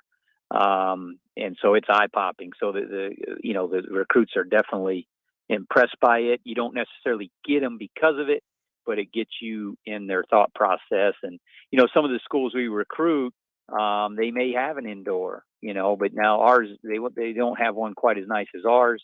And so you're not bringing a kid in who says, hey, my high school stuff is better than this. I mean, they're very impressed by it. And then the school in general, our Lincoln Hall, how it sets up with the dining facility, the dorms, our strength center, our library, just about anything you do. And we had a couple days where it was snow and icy and the school still showed well. So, we're proud of Washburn, and it shows so well. We feel like if we get a kid on campus, we have a shot to get him, and we're going to be in his top 3 anyway. A couple local kids, one Topeka kid, Ty Weber, fantastic defensive linebacker for Washburn Rural. Great to see Ty sign. You've got Hurlup from St. Mary's. He did pretty much everything, still doing everything there for the basketball team. Troy Hyman as well from Silver Lake. So a couple local guys here. Yep. And Weber, we think, he's kind of a college ready kid. So at linebacker position, we obviously lost our 2 starters and a guy that had 130 tackles. And so we'd anticipate us giving him a real shot to play early. And he's definitely physically strong enough to do it. Didn't play as a junior because he was injured. Senior year, had a great year for Rural. And he's all in and trying to, train, he'll be here in the summer and all that stuff. So we feel like he could step in and be one of the freshmen that plays early. Keller, like you said, is a really good athlete. And we anticipate him, truly redshirting at quarterback. We have a couple other quarterback signings also. And then, we'll see how that goes down the road in the next couple of years with Kellen. Kellens will be a senior next year. He could get a 6th fall if he wants it. So that'll be something that we'll stay on top of. But we did need to replenish at quarterback with Jared Taylor as a senior last year. Graduating, we had to fortify our depth at quarterback, and you saw how important the position of quarterback is. Yep. Heck, at the NFL, they didn't even have enough, so you're like, that kind of scares you as a head coach when you see that happen. But we feel really good about the quarterback signing that we had, today. Alrighty, 2 for the road. Last 2 questions I've got for you, Coach. Very, very simple. Number 1, who are you cheering for in the Super Bowl? Your Eagles or your Chiefs? Be very careful how you answer this, Coach. I know it. Yeah, I'm Chiefs. I'm more Chiefs oriented than I am. My son, my youngest, is all Eagles. It's funny. Well, you're from so Jersey. It'll be a little bit of that was your team. Yeah. House divided, and then my family. My brother lives in Detroit now. My sister still lives in New Jersey, in South Jersey, but they'll be big. They'll have a big Eagles party for sure. So yeah, I'll be rooting on the Chiefs. I've become, how can you not with how they do it, and Andy Reid and all that, and obviously Mahomes is like watching Michael Jordan when I was a kid. So the Chiefs are phenomenal. But I'm excited as heck that the two are playing each other. Pretty neat. Alrighty, last one that I got for you. Is there a chance you guys could be filling that week 3 spot with Lincoln with another team? We're trying. So that's a hard week to fill. The way I understand the way the conference is going to do it, and we're supposed to have a meeting on it next week, is, you have that game if you want it. If you can find a more suitable game, you can. And so we're trying, but week 3. So if we could find the right opponent, we would. But right now, that week 3 is one, for the most part, teams are scheduled. It's very few that have that open. So that may be a hard one. So worst case scenario, we actually travel to Lincoln and play that game, which is the way it was slated anyway. And then after that, the conference schedule is going to change a lot. So that's the next thing we got to find out, is what our schedule is 24, 25. And you will have at least one open date in probably 2, the way it looks like it's going to propose. So you'll have some non-conference games. So we're hoping to maybe play like Mines or someone like that again on home and homes. And I think that's fun anyway. I think the kids enjoy it. So that'll be the next battle, is to just get our schedule lined out. Coach, thank you so much for the time. We appreciate it. Thank you, Jake. Always appreciate your time and coverage, and go Bod. That is head coach Craig Schurig. Coming up in the 2:00 hour, we will hear from Kellis Robinett of the Wichita Eagle and the Kansas City Star, recapping Sunflower Showdown edition number 2. And then we will get to the Chiefs and their rebuilding year, which is in the Super Bowl. That is kind of hard to believe, but that is the case. It's all coming up in the 2:00 hour.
To the final hour of Mic'd Up here on 580 WIBW. Fulton Caster with you, writing solo for this final hour of the show. Jake is headed off into the Wild Blue Yonder. And by Wild Blue Yonder, I mean he is headed to the road, on the road, not to the road, technically to the road. Either way, Jake is going on the road for some Washburn hoops this evening. So Jake had to kind of get out there. He's going out to St. Joe as the Ichabods will take on Missouri Western this evening from out in St. Joseph, Missouri. So Jake hitting the road a little bit as they will have the first game with tip-off at 5:30. So pregame starting a little bit around 5 o'clock, 5:15 on our sister station, Country 1069, if you want to hear Jake's call of Washburn hoops this evening. So I'll be running solo here with you for the rest of this hour.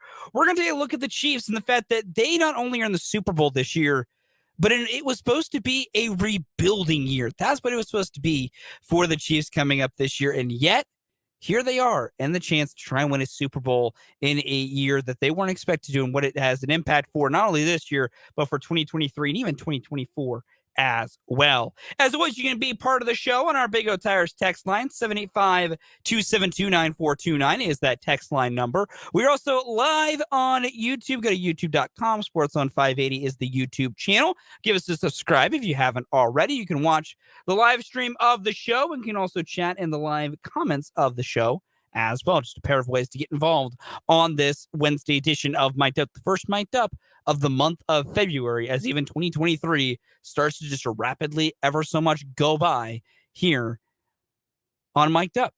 But to kick off this hour of the show, we are going to be joined by our good friend Kellis Robinett, covers the Kansas State Wildcats for the Wichita Eagle and the Kansas City Star. You can follow Kellis on Twitter at Kellis Robinett. And Kellis, we'll start here. The Sunflower Showdown last night, before asking about the game itself, I was not physically there, so I cannot assess this more than what I heard on my television set. Was that the loudest Allen Fieldhouse has been in quite some time? It was pretty loud. The crowd was really juiced after every shot and the tip-off. And, yeah, you could tell that the game really mattered to everybody in attendance. There was actually even more purple I'm used to seeing in that building. So really loud, and it's been cool all season to see Bramlage hopping. I got to go up to Iowa State when Kansas State played there, and that was a hornet's nest, and Kansas was the same way. So it's cool to see kind of a basketball revival around here. I'm fully with you, Kellis. It's nice to see all these arenas kind of get into it. And with that in mind, you've now been inside Bramlage when it was absolutely rocking and hopping for a couple of games, but namely when KU came to town. You're inside Allen Fieldhouse when K-State came to town, and for how big that game was. Hilton was an absolute zoo when K-State and Iowa State played. So this year only, out of those three places, which one do you think was the loudest, most raucous environment of those three places you've been for K-State this year?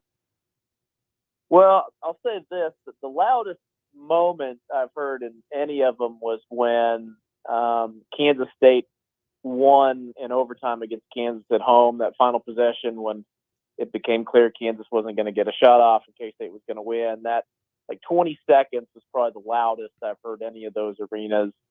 But they've all been juiced. I mean, I think you could vote for, you know, any of the three for being the best arena, just kind of based on what you like.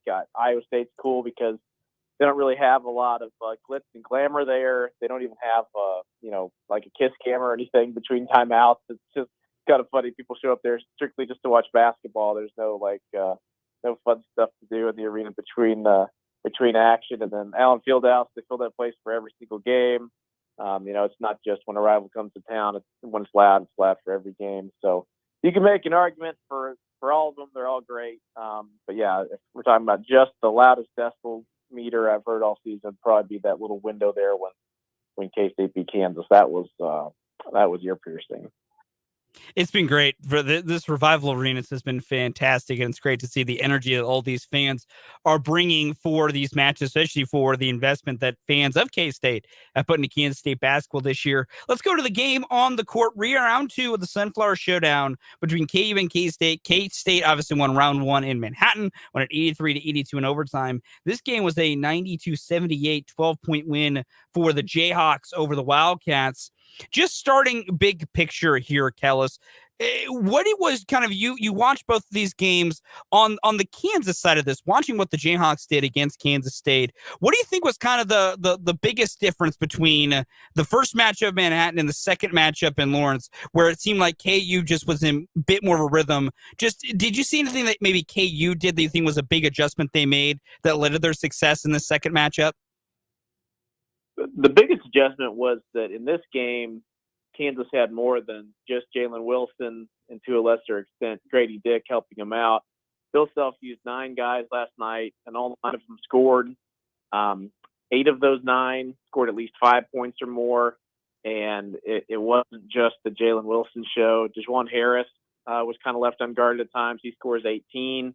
Kevin McCullough, who hasn't been an outstanding offensive player in every game this season, stepped up and had more than 10 points, looked like a really good shooter for a change. So when Kansas shoots like that, they've got balanced scoring, and Jalen Wilson can still get his. He didn't go for 38 like when he did when he was in Manhattan, but he still ends up with 20. So if Wilson's going to score 20 plus and everybody else is going to be making shots too, I don't see many people beating that version of the Jayhawks. That to me was the biggest difference. I think Kansas State came into that game saying, we don't want to let Jalen Wilson torture us for almost 40 again, so let's put a little more pressure on him. Let's make life miserable for him and Grady Dick. Let's make somebody else beat us, you know, which is a decent enough strategy. That's probably what I would have recommended going into this game, but Kansas's other players, their supporting cast stepped up and they beat K-State, whereas K-State, when they needed somebody to help out Keontae Johnson and Marquise Noel was there this time. So that to me was the biggest difference. And I'm glad you bring up some of the supporting cast for this game. That was when Jake and I broke down this game yesterday on yesterday's program. My kind of thought was, Marquise Noel's going to get his, Keontae Johnson's going to get his. Who's going to be that third man to step up and really propel K-State? The first round, it was Daisy Sills, who absolutely was unconscious from every part of the floor in that first match between KU and K-State. This time around, they didn't get as much help. How important do you think that's going to be, not just in a game like this, but just going forward for K-State? They know what they're going to get on Marquise Noel. They know what they're going to get out of Keontae Johnson. First, how important do you think it is that they get consistent scoring from a third guy? And moreover, is there anyone on this team that you really feel might step up into that consistent role of third scorer, third game changer? Or will it just be a revolving door of guys and it kind of depends on the night? Well, I think the number one candidate to step up and help out those big two would be Naquan Tomlin. We saw earlier this season when not really anybody knew much about him. and he could play inside and out. He had some really strong games. Teams have kind of figured him out a little bit lately. He's not getting quite the same amount of dunks he was earlier in the season. But he has put two solid games together with 11 points and almost 10 rebounds. So maybe he's turning a corner there. And then the other guy really needs to be Desi Sills. When Kansas State's won big games this season, it's because he's been a great sixth man, coming in like a microwave and just giving the Wildcats instant offense.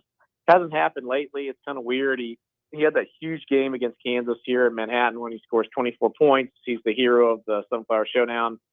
Since then, I don't even think he scored 10 combined points in Kansas State's game since then. So he's been in a bit of a slump. They need to get him going again. And then I would also say, David Son, I'm not exactly sure what his role will be on the team moving forward. He's their starting center. I don't know if they want him to score, they want him to play defense, they want him to do something else. They need to figure out exactly what that is and how that balances with the things that Ishmael Massoud and Bebe, their other center, bring to the table. I'm horrible at pronouncing his name, so I'm just going to call him Bebe. But yeah, if they can figure out all those things, then they'll get back to winning. I'm fully with you there. And on the Desi Sills front, he had, up until last night, he had scored 5 points total since that KU game. He scored 7 last night. So he's up to 12 points since he scored 24 in that game against KU. Just on Desi Sills, I'm with you. I think maybe he kind of is that sixth man key. He played 35 minutes off the bench for Kansas State last night. Is there anything you've seen to really point to why Desi Sills has struggled since that game against KU, or is it just truly an unknown kind of mini slump for Desi Sills that something eventually will happen to break him out of it? Well, I think it's two things. First off, I feel like maybe Desi was flying under the radar until that KU game. Maybe not everybody was focusing on him too much in the scouting report. If he beats you, so be it. Things kind of changed after teams saw him score 24 points against Kansas, and he was the reason they won. So I think now when he comes in, teams are a little bit more cognizant of what he's doing. They're making it a little bit harder for him to score on offense, but at the same time, he's still getting some okay shots. He's just not really making said shots, and I'm not really sure why that is. It could also have hurt him that in the last few games, it didn't happen last night, but previously Cam Carter, their starting shooting guard, had been playing at a pretty good level. He made a lot of shots at Oklahoma State, played a solid game against Florida, so it's not like Desi was definitely needed in either of those games. Maybe that has something to do with it, but I think it's kind of a combination of everything. I do think he's slumping, and I think teams are putting more attention on at the same time, and that's just something he's going to have to work through. Kellis Robinett is our guest here as we break down the Sunflower Showdown and chat all things Kansas State basketball here on My Deb. You can follow Kellis on Twitter at Kellis Robinett. With Marquise Noel, I want to look at him for just a moment here. He has had, as far as points go, some all right performances against KU, but he's had really bad shooting performances. He scored 23 points last night, but was only 5 of 18 from the floor. And overall, beyond just how he shot against KU, there's this balance we've talked about with Marquise Noel all year of playing more under control and not taking all sometimes wild shots. Do you think with the times he shot poorly against KU, do you think the Jayhawks have found just kind of a way to defend Noel well that could be maybe a blueprint other teams could use against K-State going forward? Or would you think that maybe just Marquise has had 2 outlier performances, mainly because he's faced a guard in Dwan Harris, who is one of the better defensive on-ball defenders at the guard spot in the country?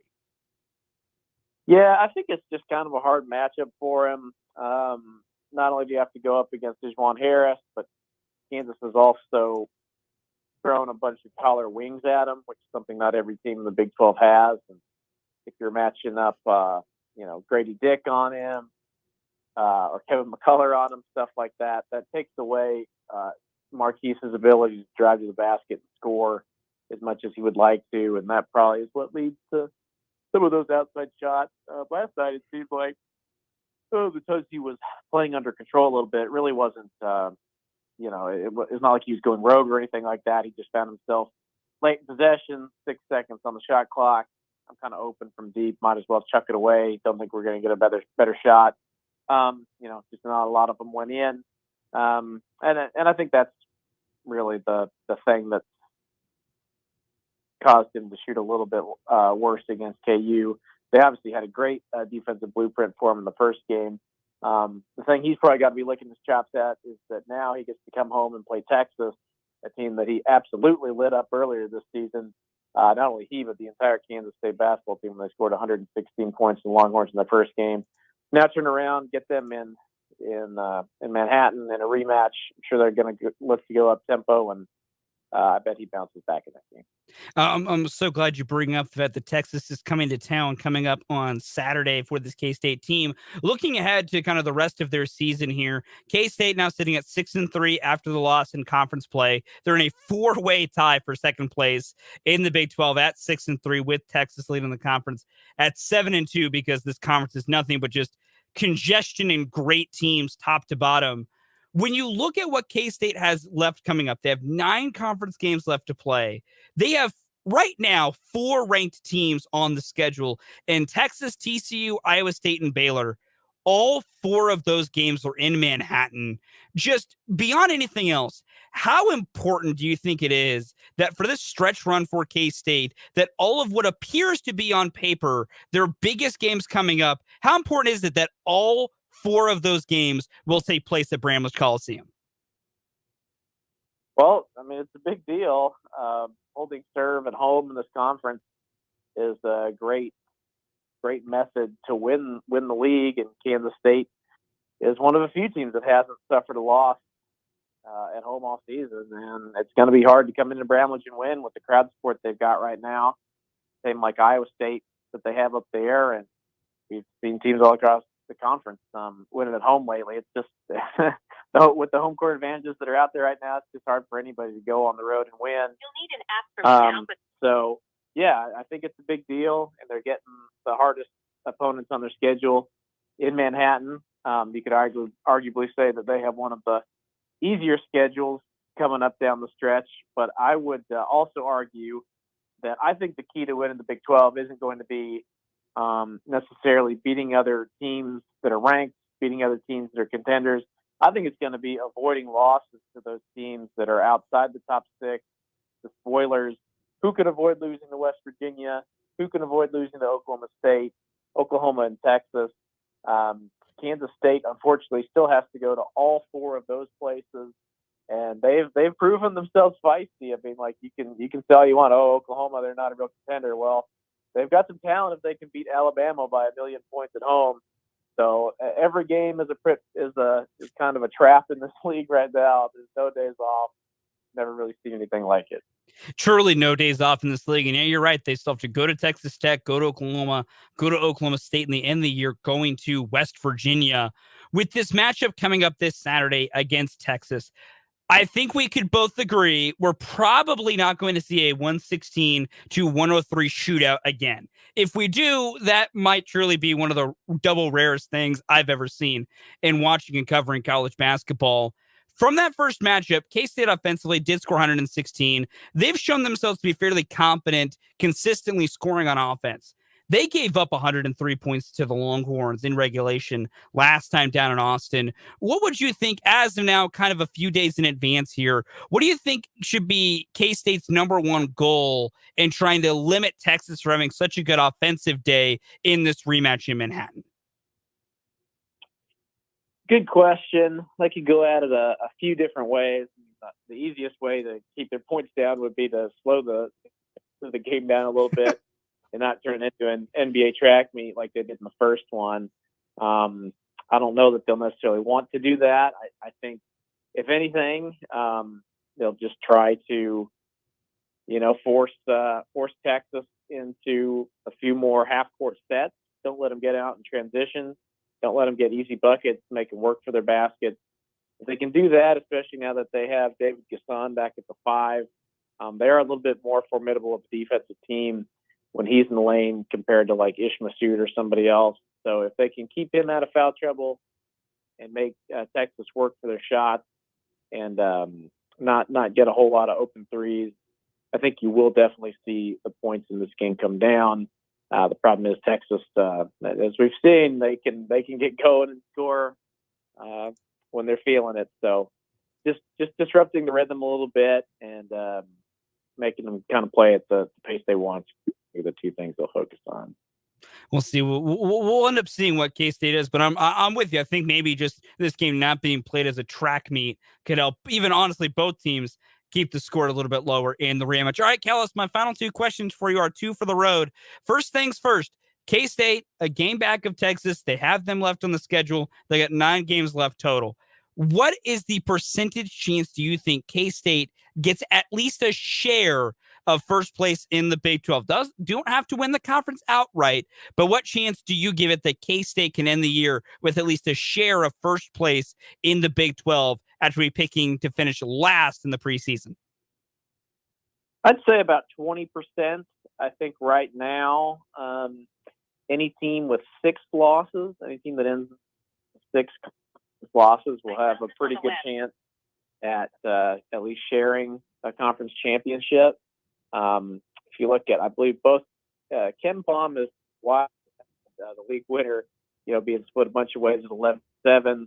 I think I looked at Bart Torvik today. He had Texas winning at 12-6 with a few teams back, behind with 7 losses. So the odds of coming in, I mean, if anybody comes in with 5 losses, I think they win. 6 probably shares it. 7, you're really hoping for carnage, and you're having 4 or 5 trophies. But if it falls 7, then yeah, I really like Kansas State's chances. I think they'll get there.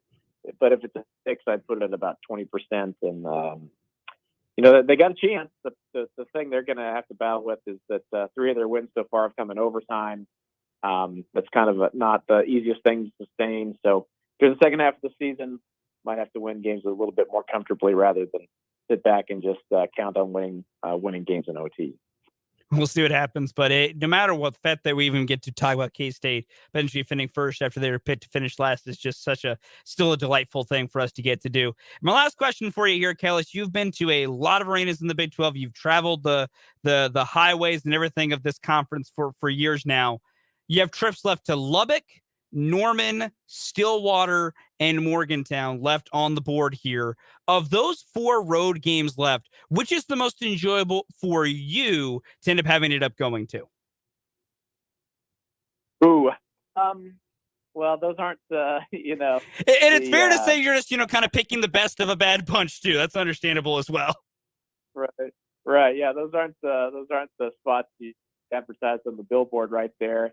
But I'm going to say something that most people would probably disagree with. I would say I'm probably looking forward to Lubbock more than any of those. You get to fly in and fly back, pretty quick. People think Lubbock is a small town, but it's really not. Once you get there's 300,000 people in the metro. Got a lot of good restaurants, more things to do than you might suspect. And Texas Tech, I think I saw the game is going to be sold out. The people down there treat those basketball games like it's a party. They go all out. We talked about Iowa State, Kansas, and K-State having loud arenas. That place is just as loud when it's full. So I'll go with Texas Tech being the most desirable trip left. Hey, you know what? That might be up there for me. I've been to Lubbock only a couple of times for covering a few things. It's not the worst place to go to. It's just out in the middle of nowhere, and there's just nothing around. But there's plenty of stuff to do inside the city of Lubbock. Kellis, thank you so much for joining us, my man, and have a good weekend. Hopefully you can watch K-State get a win over Texas coming up on Saturday. Yeah, it should be a good one. Thanks for having me on.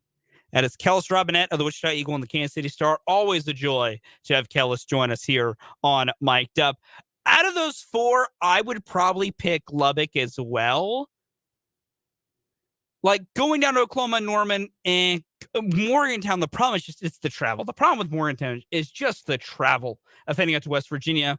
And then going to Oklahoma State, you got to go to Gallagher-Iba Arena. And to steal a phrase from Brennan Dorzinski of 580 Sports Talk, you're just going to the world's most famous wrestling gymnasium. Like, I've never had to go to Gallagher-Iba physically to, cover a game. It does not sound like it'd be a fun time.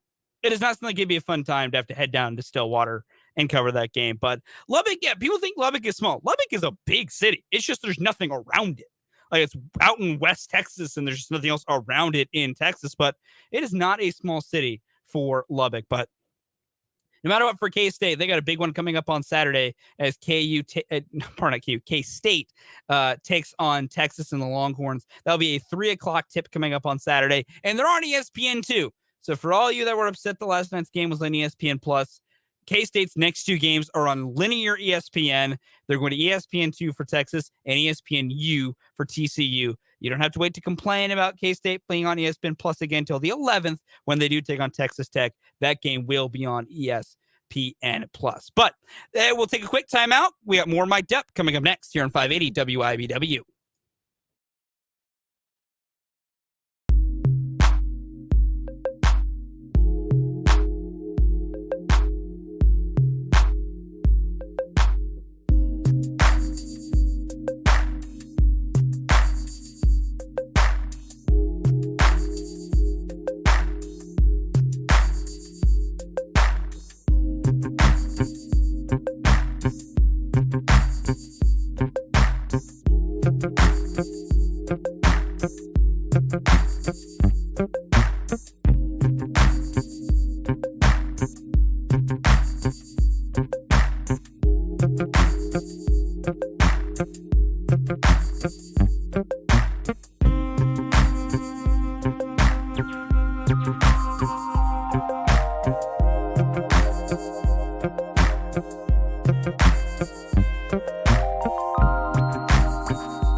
Welcome back into Mic'd Up here on 580 WIBW as we move to the close of the show in this final hour. Just under 30 minutes left to go in this one. The Kansas City Chiefs did not have practice today. That's what else we didn't hear from any Chiefs players or coaches today. We will hear from Patrick Mahomes and Andy Reid coming up tomorrow. They will meet with the media as the Chiefs begin to go into their practice cycle and prepare to go to the Super Bowl and eventually next week head down to Arizona. They will practice in Arizona at Arizona State's facilities while the Eagles will practice at the Arizona Cardinals facilities coming up.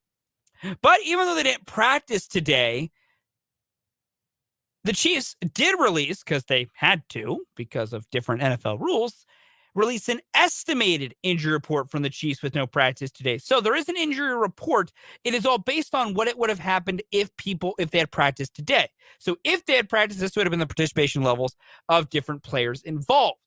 Patrick Mahomes with his ankle, Isaiah Pacheco with a wrist injury, Jerick McKinnon with an ankle injury, and wide receiver Justin Watson, who was dealing with an illness on Sunday, all would have been full participants, estimated participants, in today's practice if practice had to happen.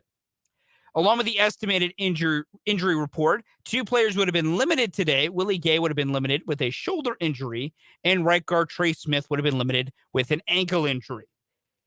Here's the most important part, folks. Here are the players that would not have practiced today if practice was held. Juju Smith-Schuster with his knee injury. McCole Hardman with his pelvis injury. Kadarius Toney with an ankle hamstring designation. And L'Jarius Sneed due to his concussion. So that would have been 4 fairly significant players for the Chiefs would not have practiced today if practice were held. That is the biggest piece of news to come out of it today, is that those players would not have practice. And that is where the most important part of the injuries going into the Super Bowl coming up on February 12th come. I don't know if you need all of Juju Smith-Schuster, McCole Hardman, L'Jarius Sneed, and Kadarius Toney, all 4, to be available. We had this discussion briefly yesterday with Brendan for Crosstalk about who he feels is most important to be ready. And him and I are kind of the same jump. You need, I think, L'Jarius Sneed above all else to be healthy. Is it unfortunate if you are down 3 wide receivers against the Eagles? Yes. If you're down Juju, McCole, and Kadarius Toney, that is not great at all. That part is difficult. However, Patrick Mahomes is your quarterback. You have him at quarterback, you can play very, very, very well. Like, they showed that. The Chiefs were able to stay in a game and compete with Mahomes throwing to Marcus Kemp, Marquez Valdez-Scantling, and Sky Moore. Like, as long as you have Travis Kelce along with Mahomes, you can find a way to compete. I'm not worried on that front. L'Jarius Sneed, with the weapons the Eagles have, you need someone to help them there defensively. And to that point, we have a texter on our Bigger Centers text line from the 785. With all the injuries on the KC side, were they able to keep up with the Eagles offense? Yes. Even, like, I want to make this clear above all else in this injury conversation we're having here. Even if the Chiefs are down bodies at wide receiver, let's say they're down Juju, they're down McCole, and they're down Kadarius Toney. You don't want to be in this situation, but let's say you are. You have Marquez Valdez-Scantling at wide receiver. You have Sky Moore at wide receiver. You have Justin Watson. He would have been a full participant today. You have to believe, unless he picks up something random, he would be available because he was just dealing with an illness last Sunday. You have those 3 that have played wide receiver snaps this year. Is that what you want from a large standpoint? Of course not. And I understand that. I do. But here's the other part of this equation that is important, and the Chiefs can prepare for with 2 weeks till the game. You have Travis Kelce healthy. You have Noah Gray healthy. You have Jody Fortson healthy. You technically have Blake Bell healthy, but he was inactive in that last game, so I don't know. The main part is you have Kelce, you have Gray, you have Fortson. The Chiefs might be missing wide receivers, and I get everyone's worries with that. The Chiefs have used a lot of 13 personnel. So 1 running back, 3 tight ends. That's 13 personnel. They've used a lot of that this year to great effect. Because those 3 tight ends in specifics in Kelce, Gray, and when healthy, Fortson, but Fortson and Bell can kind of be interchanged a tiny bit. Their skills are very different, but you can kind of interchange them a bit. All provide a level of threat in this offense. Think about it. Kelce is basically a wide receiver in a tight end's body with how great he plays. He's the greatest tight end of all time. Noah Gray has come on so strong and is such a good player and has done a great job at being a receiving threat this year. Jody Fortson is a great receiving threat at tight end. Like, yes, there is a level and understandable worry if the Chiefs are down 3 of their wide receivers in this matchup against the Philadelphia Eagles coming up in Super Bowl 57. I will not blame any of you for having those worries, but I would like to attempt to assuage those fears with, You should have enough healthy bodies at wide receiver to make those sets work. And the Chiefs will have 2 full weeks to essentially prepare for 13 personnel heavy usage. And if you do that, I will add this as well. If you go bigger against the Eagles, their best players are secondary players in the defensive side, outside of their great defensive line. It's their corners and a safety. Guys that aren't usually well built to have to do a bunch of work in bigger personnel packages. So there's a level to, I don't know how much of an advantage it would be, but there's a level to also scheming in such a way that if you use a lot of bigger personnel, you might actually be able to do better work against the Eagles. I don't know if they will, but I would just tell you Chiefs fans out there, I wouldn't be that afraid if you somehow ended up with no Juju, no Tony, no Hardman. I wouldn't be that worried about the Chiefs finding a way to perform well on offense. The Eagles defense is very good, and we're going to get into that as this week comes to a close and going into next week as well. We'll get into that, and they are a very good defense. I understand that. This is also a defense that has not been tested in Philadelphia all year. They've never played a high-level offense like this Chiefs team. Even a banged-up Chiefs team is still a high-level offense and I cannot stress this enough. Patrick Mahomes makes everything that much better. And he's going to have a couple more weeks to get his ankle feeling a lot better. Do I think Mahomes will be at 100% for that game in the Super Bowl? I don't think so. He'll basically have been about 3-ish weeks removed, 3 to 4 removed from the initial injury, which with high ankle sprains, that's kind of near the timeline that most guys come back from them.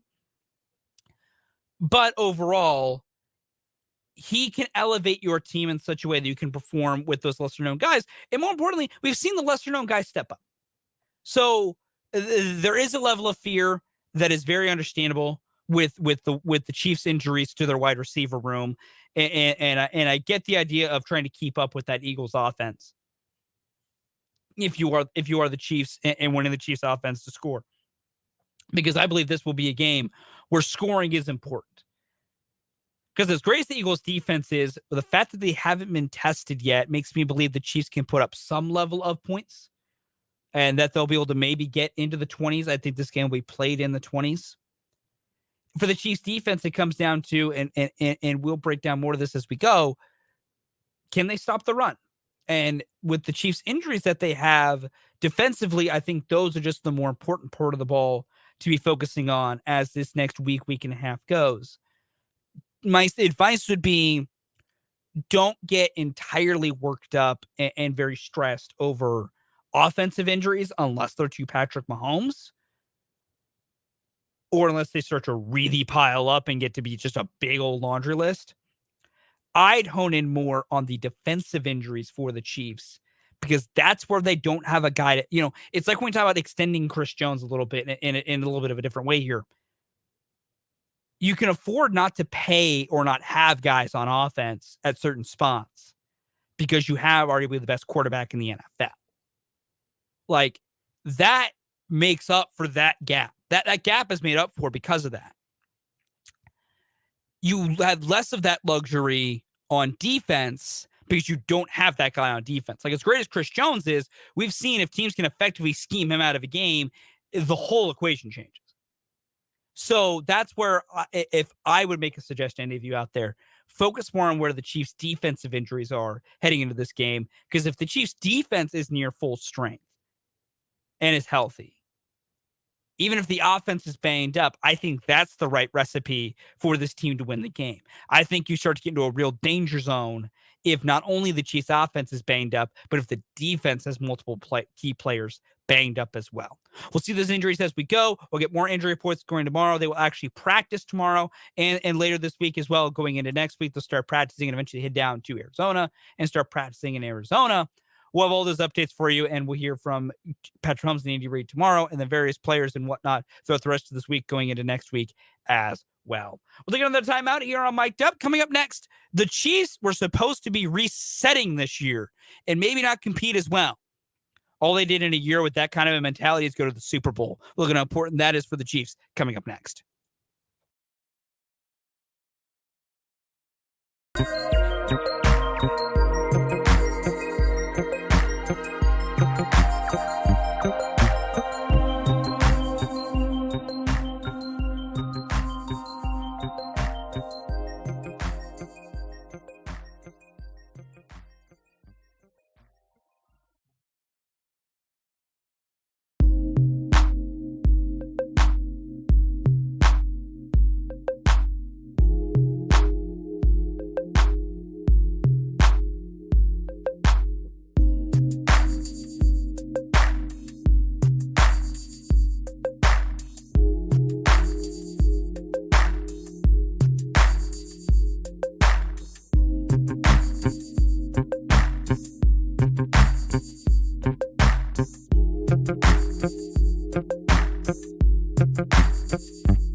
This was supposed to be a reset year for the Chiefs. I will not use the word rebuild, because to me, rebuild means you're tearing all this whole baby down to the studs and building it all back up. And the Chiefs weren't doing that. They weren't. They have so many of their important pieces in place. But this team 100% was trying to reset. Their idea was, and it's what they're going to do at least once, if not twice more in the Patrick Mahomes era. I want people to be prepared. What the Chiefs did this past offseason, they're going to do once or twice more. Because it's what you do when you have a Hall of Fame level quarterback. And I'm willing to start using that for Patrick Mahomes. If he wins this Super Bowl coming up, he one of 13 players with 2 Super Bowls. One of like 3 or 4 with 2 Super Bowls and 2 MVPs. 2 or more MVPs. He's already doing things at historic level. I'm willing to use that term. Either way, I digress. This was supposed to be a year where the Chiefs took kind of a step back. They traded their most explosive weapon in Tyreek Hill. They got a lot younger by drafting a lot of rookies, and those rookies played a lot. Their offense was built more around Travis Kelce as the primary guy with Mahomes and a smattering of, mid-level guys at wide receiver. Juju's good, but he's not anywhere near elite. Same thing with Marquez Valdez-Scantling. I think Marquez is good, but not great. In addition to that, everyone around them got better. The Bills went out and got Von Miller with the idea of, putting their chips into the center of the table. The Bengals rebuilt their entire offensive line so they could compete. We talked at length about what the entire AFC West did. The Chargers got Khalil Mack to pair up with Joey Bosa, and they also got J.C. Jackson, though he ended up getting hurt. But, they remade their defense to try and make their defense better to try and compete. The Broncos went out and got, traded the farm for Russell Wilson, added Randy Gregory to try and make their defense and their offense better so that they can compete. The Raiders brought in, Chandler Jones to make their defense better, brought in Devontae Adams for their offense, hired Josh McDaniels, the idea being that they would be better, that they could take the step forward. So many teams loaded up. And it is not a narcissistic nor arrogant viewpoint for me to say that they loaded up to stop the Chiefs, because that's what everyone was saying. It is the clear point. Like, the Chiefs have been the top dog in the conference. So when a team loads up to try and make themselves better, that's the person you're trying to topple, especially in the AFC West. The idea is you're loading up to stop the Chiefs. That's what you're trying to do, because they've won this division now 7 at the time, 6 straight times. With all that in mind and everything those teams did, the Chiefs are still the team that made it to the Super Bowl, and that's what makes this season a success. I agree with Jake wholeheartedly. If the Chiefs lose the Super Bowl, whatever. You can be sad about it all you want because you want your team to win a championship.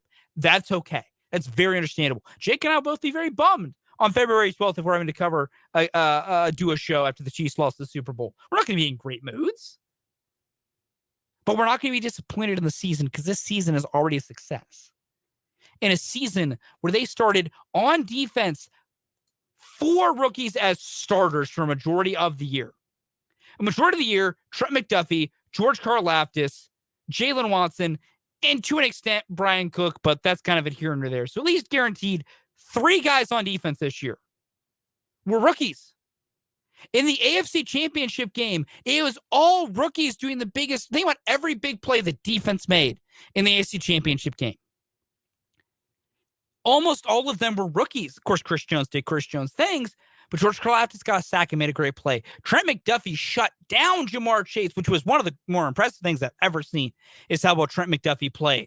Jalen Watson got a big interception. Joshua Williams got an interception off a Brian Cook deflection. When you're a team that trades away a star, which was the Chiefs did with Tyreek Hill, to save money. When none of your free agent acquisitions are splashy, Juju, MVS, Justin Watson, Justin Reid was literally the biggest signing in their race to in their move to replace Tyrann Mathieu. And even that was not the biggest signing in the world. Everything the Chiefs did were the hallmarks of a team preparing for the future, and the future being just 1 year, and setting themselves up so they could have more cap space and more flexibility in 23 and 24. That's what the Chiefs were doing.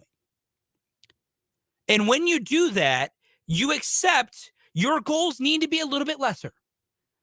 I think if you had asked the Chiefs and put, a truth serum in them that really worked and forced them to tell the truth, they would tell you that they probably didn't really expect that they'd be all the way to the Super Bowl this year. At least Chiefs upper management. The players, a little bit different.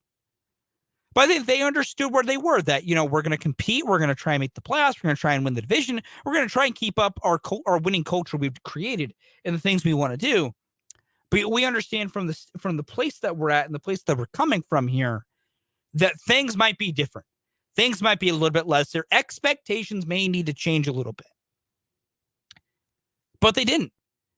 Because you have a great coach in Andy Reid. You have the greatest quarterback in the league and already one of the greatest quarterbacks we've seen in Patrick Mahomes. You have the greatest tight end to ever grace a football field in Travis Kelce. And you drafted so well that those young guys you're relying on, that young defense with a bunch of rookies in the secondary, a bunch of guys still on their rookie contracts, and Nick Bolton and Willie Gay and L'Jarius Sneed and Juan Thornhill all still on rookie deals. All those guys. Think about it. The guys on that defense that were on their second contracts, Chris Jones, Frank Clark, Derek Nottie, because Mike Dana's still not at that point yet. Justin Reid. Majority of your players are still on their first deals. That's huge. That's so incredibly important to point out. And how well that they played and made to the Super Bowl. I say this about Patrick Mahomes, and I want to say this about the team in general. Don't take what you're seeing for granted. What they did this year is a tremendous accomplishment, that in a year where they kind of took a step back and everyone else tried to take a step forward, the Chiefs were able to still find a way to get to the grandest stage. It's amazing. It's important. And no matter how it ends, this was a roaring success of a season. We'll take one more final timeout. When we come back, we're up things with the mic drop.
Wrapping things up here on Mic'd Up with the mic drop. And for me today, it's very simple. Sunflower Showdown Part 2 lived up to every ounce of hype that it had. Yeah, it was a 12-point KU win, which makes me very happy personally.